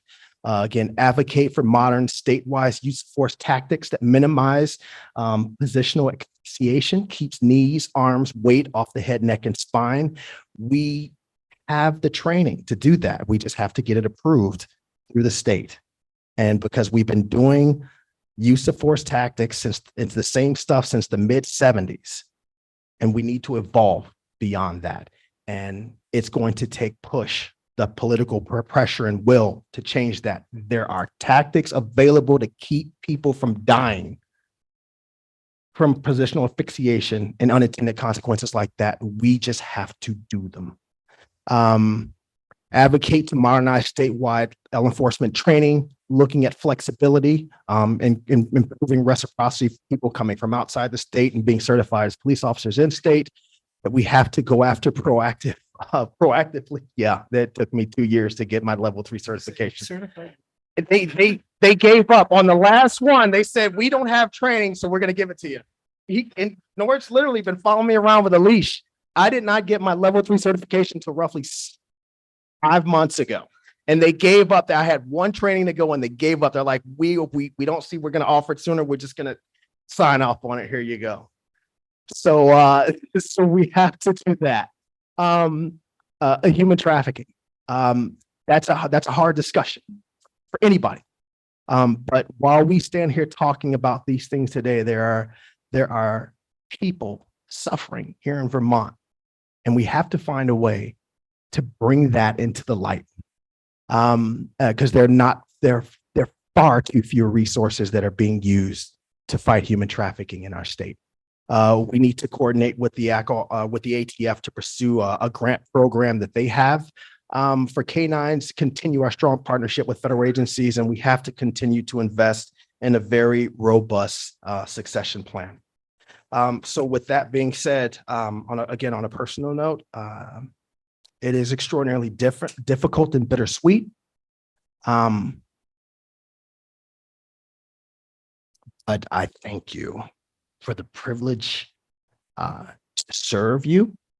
And I thank Bill, Cameron, Kelly, for your faith in me, because I came here damaged. I came here as a 124 applications putting into other places, and they wouldn't touch me because of what I came from. But you have faith in me. So thank you. And I want to thank Nord for his continued mentorship, and especially the men and women of the Montpelier Police Department. It has been a true honor. It has been the highlight of my career. And this was never meant to be a stepping stone. This was the pinnacle of where I wanted to be. And if I could imagine what a police department should be, it's this. And that to the members of the community, thank you for your support, your outpouring of support to my family, to myself. And you need to know that you have, know your blessings, because you have a city council, and you have a police department, and you have a team of staff members of this city that are committed undoubtedly and unapologetically to serving this community. So thank you for the opportunity, and I will answer any questions that you may have of me.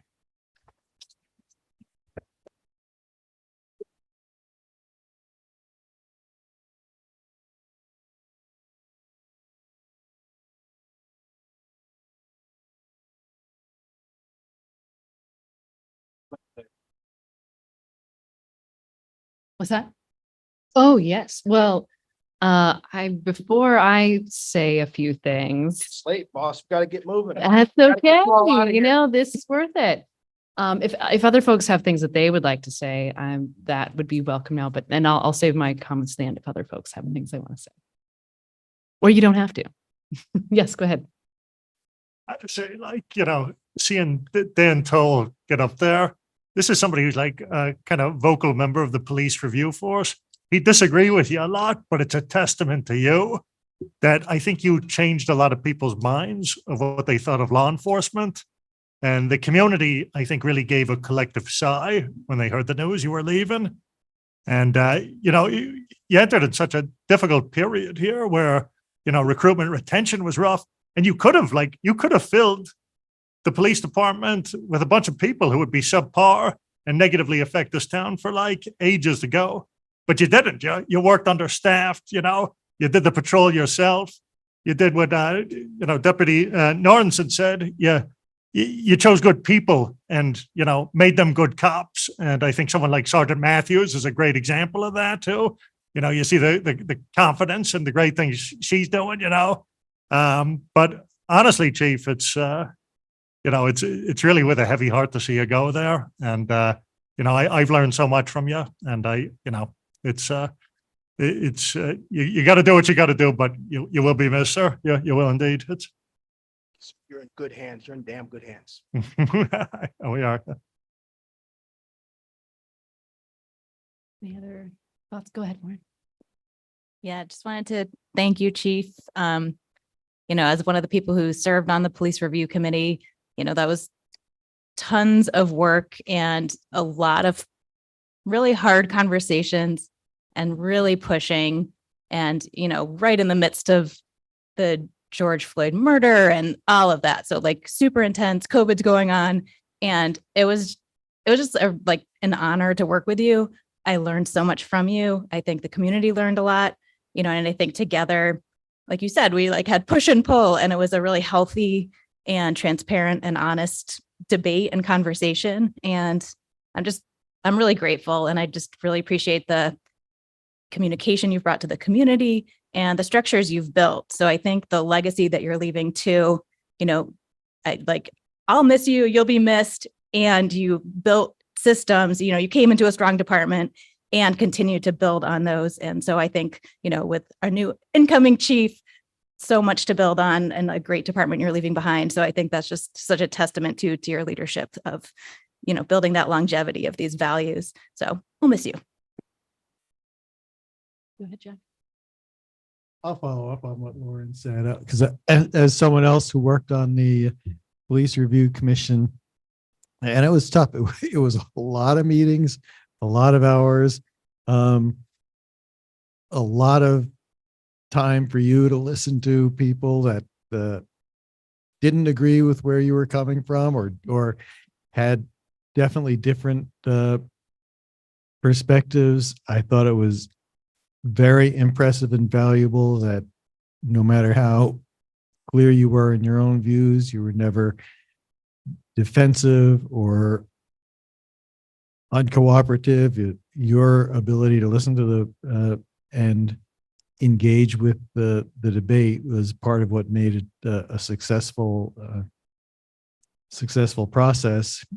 And coming up with new policies, adopting policies and implementing policies has been very productive for the city. And I think we're in a better place than we were when you came. So like everyone else, I'll miss you here in the community, and good luck where you're going. Yes. I've already kind of said goodbye. But I mean, everybody's already saying things and I'm sitting here crying like a boob. So, just thank you for making me feel safe. That is probably one of the biggest gifts. Big bad LA girl, don't like cops. I really like you. And I really appreciate how easy it is to just sit and talk with you. You're not this mean, scary, intimidating guy. And my defenses are down now when I am around police officers. And I attribute that to the police department here, but also to you. So thank you for that gift. And you'll be in my thoughts as you travel. So Thank you. And your gift has a special place of honor in my home. Thank you. Yay, good. I'm so glad. Safe travels. Yes, ma'am. I just say thank you and echo what everyone else has said. And, Montpelier is better off for having had you here. And it's a real loss to have you go. And the impact that you've had on people's perception of the police. I think that's what a lot of people here have said. And I think that that's been just so obvious from everywhere in the community. And I thank you for that. That will last after you go. Thank you.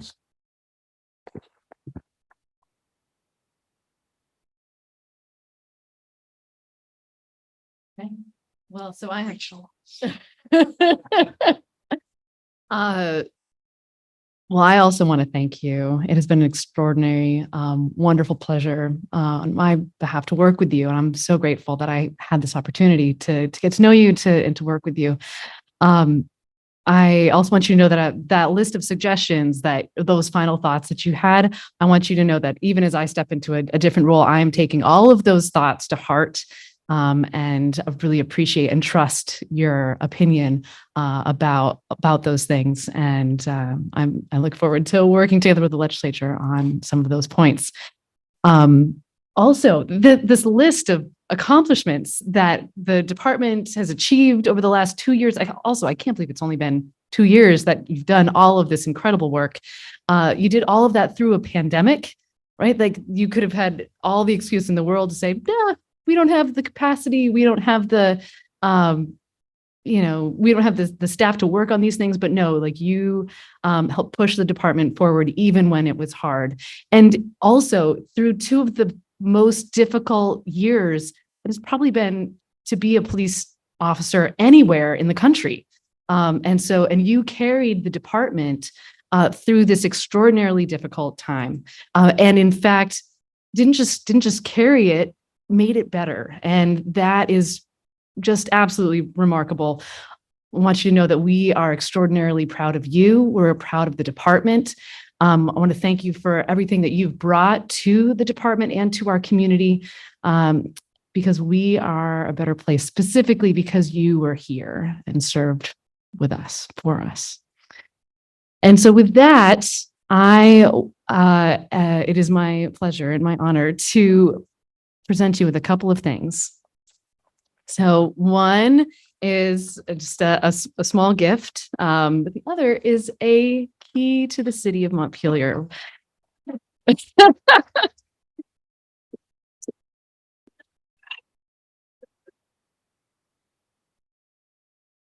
not going to tell you what door it goes to.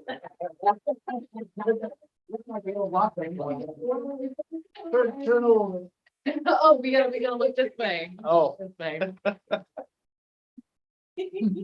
I can throw it at somebody. I can think of one person. It's also a beer It's a bottle. bottle opener. I'll use it for how you. Thank you, Mayor. Thank you. Thank you all. I appreciate you. And I'll just say thanks, Chief. We've had a chance. But I will say, well, you're all here. So yes, I will thank you, Chief. We've had many private moments. Best gamble I ever took was hiring you. And one of the things that you accomplished, as you talked a lot about, was your succession planning. So I'm going to give everybody a sneak preview of a public announcement for tomorrow. And that is Eric Nordenson will be our next chief of police starting December 21st.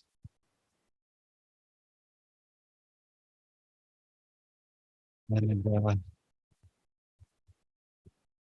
he learned from 2 or 3 of the best, Chief Pete, Chief Fakis, and Chief Hoyt, and he's been here almost as long as I have.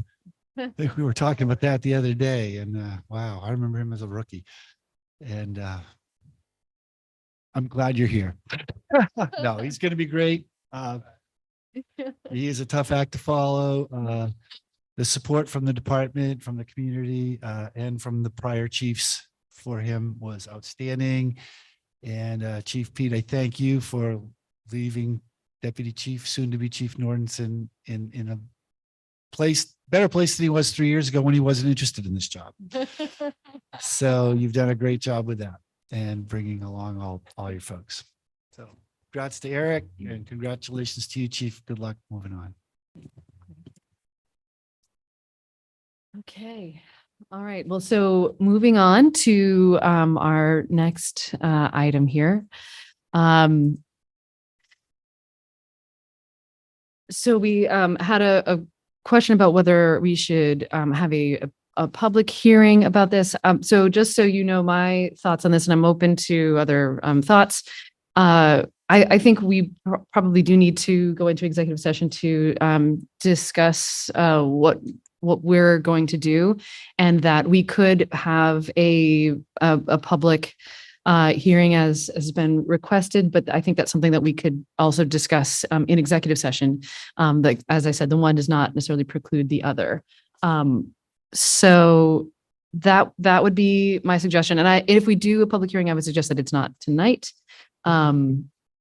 So that's, yeah. So I would suggest that we go into executive session and we may come out and have an action or a course of action we want to take. Other thoughts? Yep, I'm seeing some thumbs up, some nods. Okay. Do you have a comment you'd like to make? Oh, if you would come up to the microphone, that'd be great. Sure, that's fine. After all of that emotional, feel good stuff, it's like now this. When you say go into executive session and then some action, but that action would not entail or involve making a decision relative to whether my appointment to the commission is rescinded, right? There would have to be the public hearing first, correct? It could not be based upon, because, as I said previously, if your discussion and then subsequent decision is going to be based upon the memorandum which you received, and I know it wasn't, I mean, it's like one does one's best. Nothing's ever going to be 100% perfect. But there are some couple of glaring omissions in that report, which I think are of profound importance. And I would feel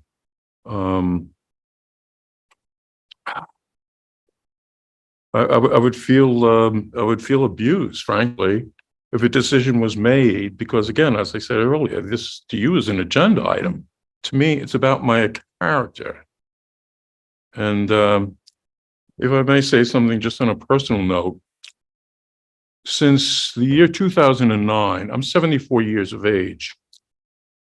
Since the year 2009, except for 1 year for the COVID thing, I go to India twice a year to go on meditation retreats.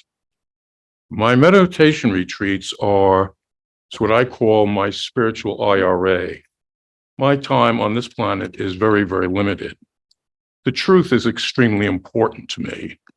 Now, I've been a vegetarian since the time I was 20 years of age, because I believe that animals are our younger brothers and sisters.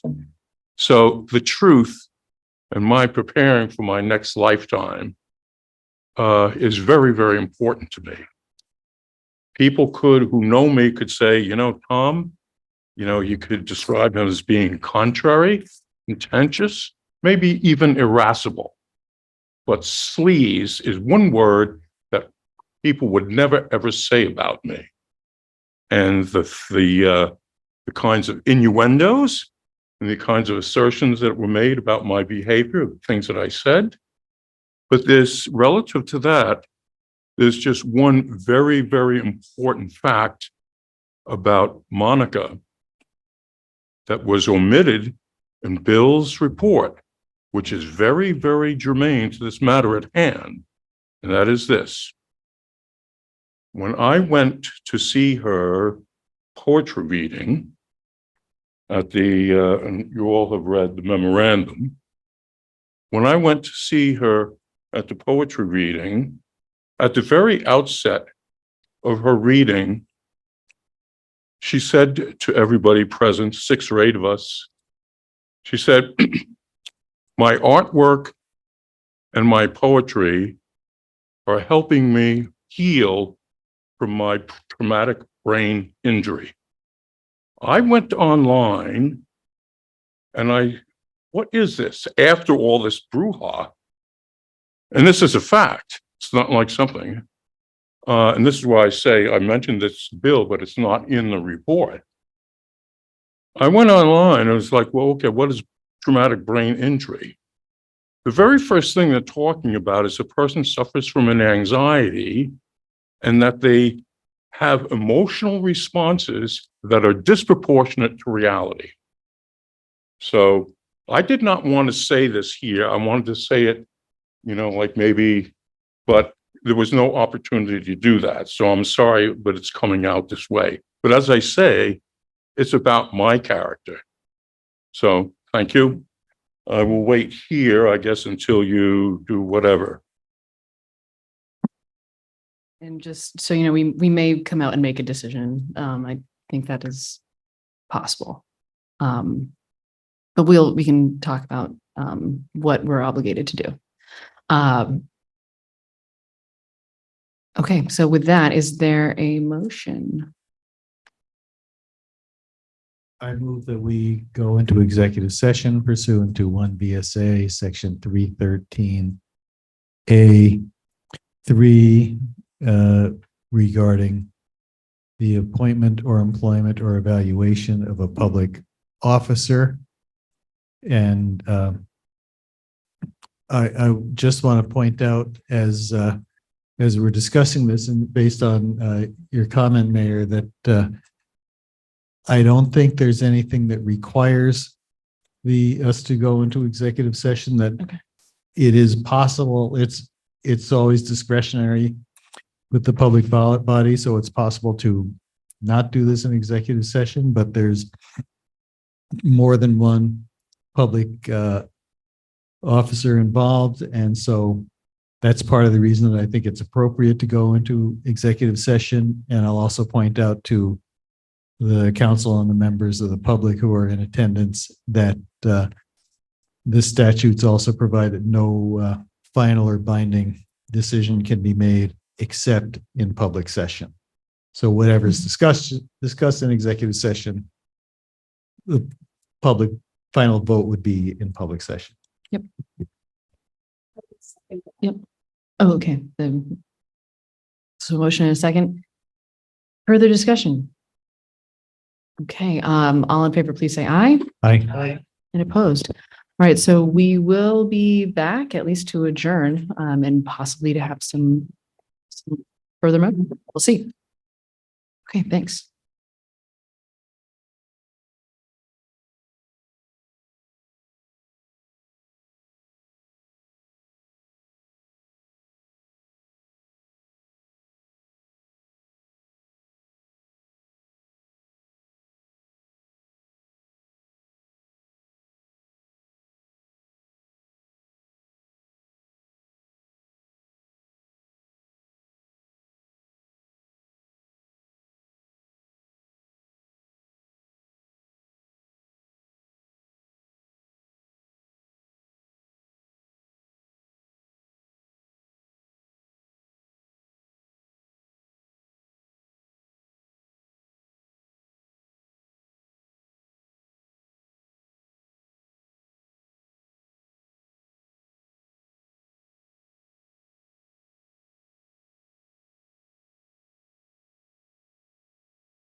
Okay, is there a motion to come out of executive session? So moved.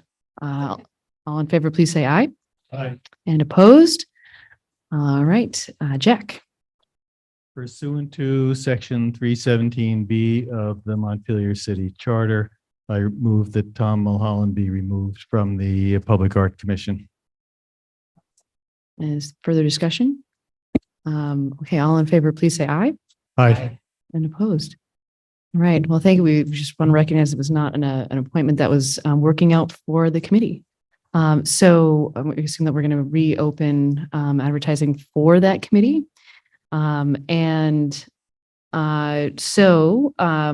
With that, we'll move on to, so thank you. And we'll move on to our council reports. And we're going to start with Donna. Happy Okay, Carrie. I don't have any report. Thank you. Connor. Oh, passed. Jennifer. Okay, Jack. Also passing. It's very late. Lauren. It is super late. I will also pass. John. Nope. Okay, Bill. Pressure's on. Unfortunately, I can't pass. But I will try to do this quickly. I already announced Chief Nordenson's appointment effective next Wednesday. We are going to do a little swearing in for him with Chief Beat, Chief Fakis, and Chief Hoyt present. And obviously family, etc. I mentioned to I can't remember who I mentioned this to, either the Capital Committee or all of you, but the group working on the Country Club Road would like to have a special meeting on January 18 with you, council, on Wednesday night. That's an off week night for us, so that we have the whole night to go through their plans and their thinking and the designs. They've got 2 or 3 design options, and I think they want to, and then that's going to be followed up with a public meeting on site on the, basically the same pattern they did last time. It'll be on January 28 on site, January 2nd here in city council. And then I forget the other, January 9th, maybe I can't, 9th. Thank you. Online. So they would like to, if that is okay with you, I couldn't commit without checking with you. What are the dates of that again? Sorry.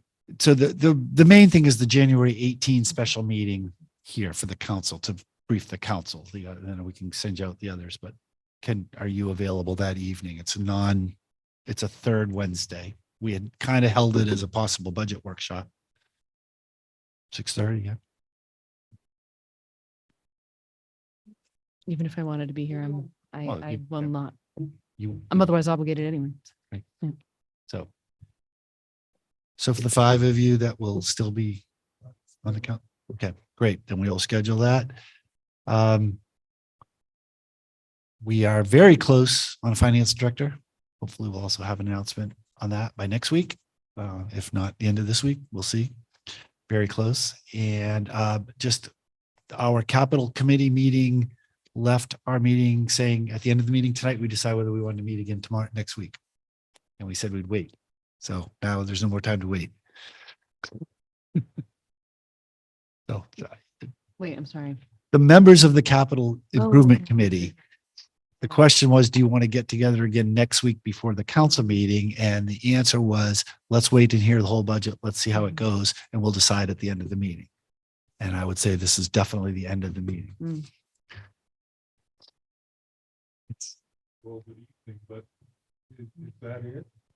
Sorry, sorry, now's like not quite the right time to ask that question, but if you want to ask a question, we can do that in a minute.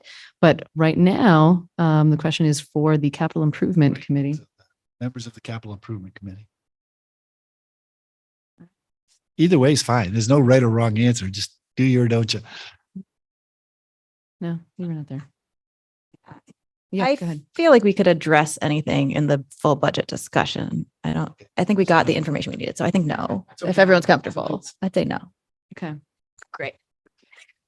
Okay. Thank you. Great. That's the end of my, that's all I have. Is that anything else? Did you have anything further you'd like to say? Okay. Okay. Well,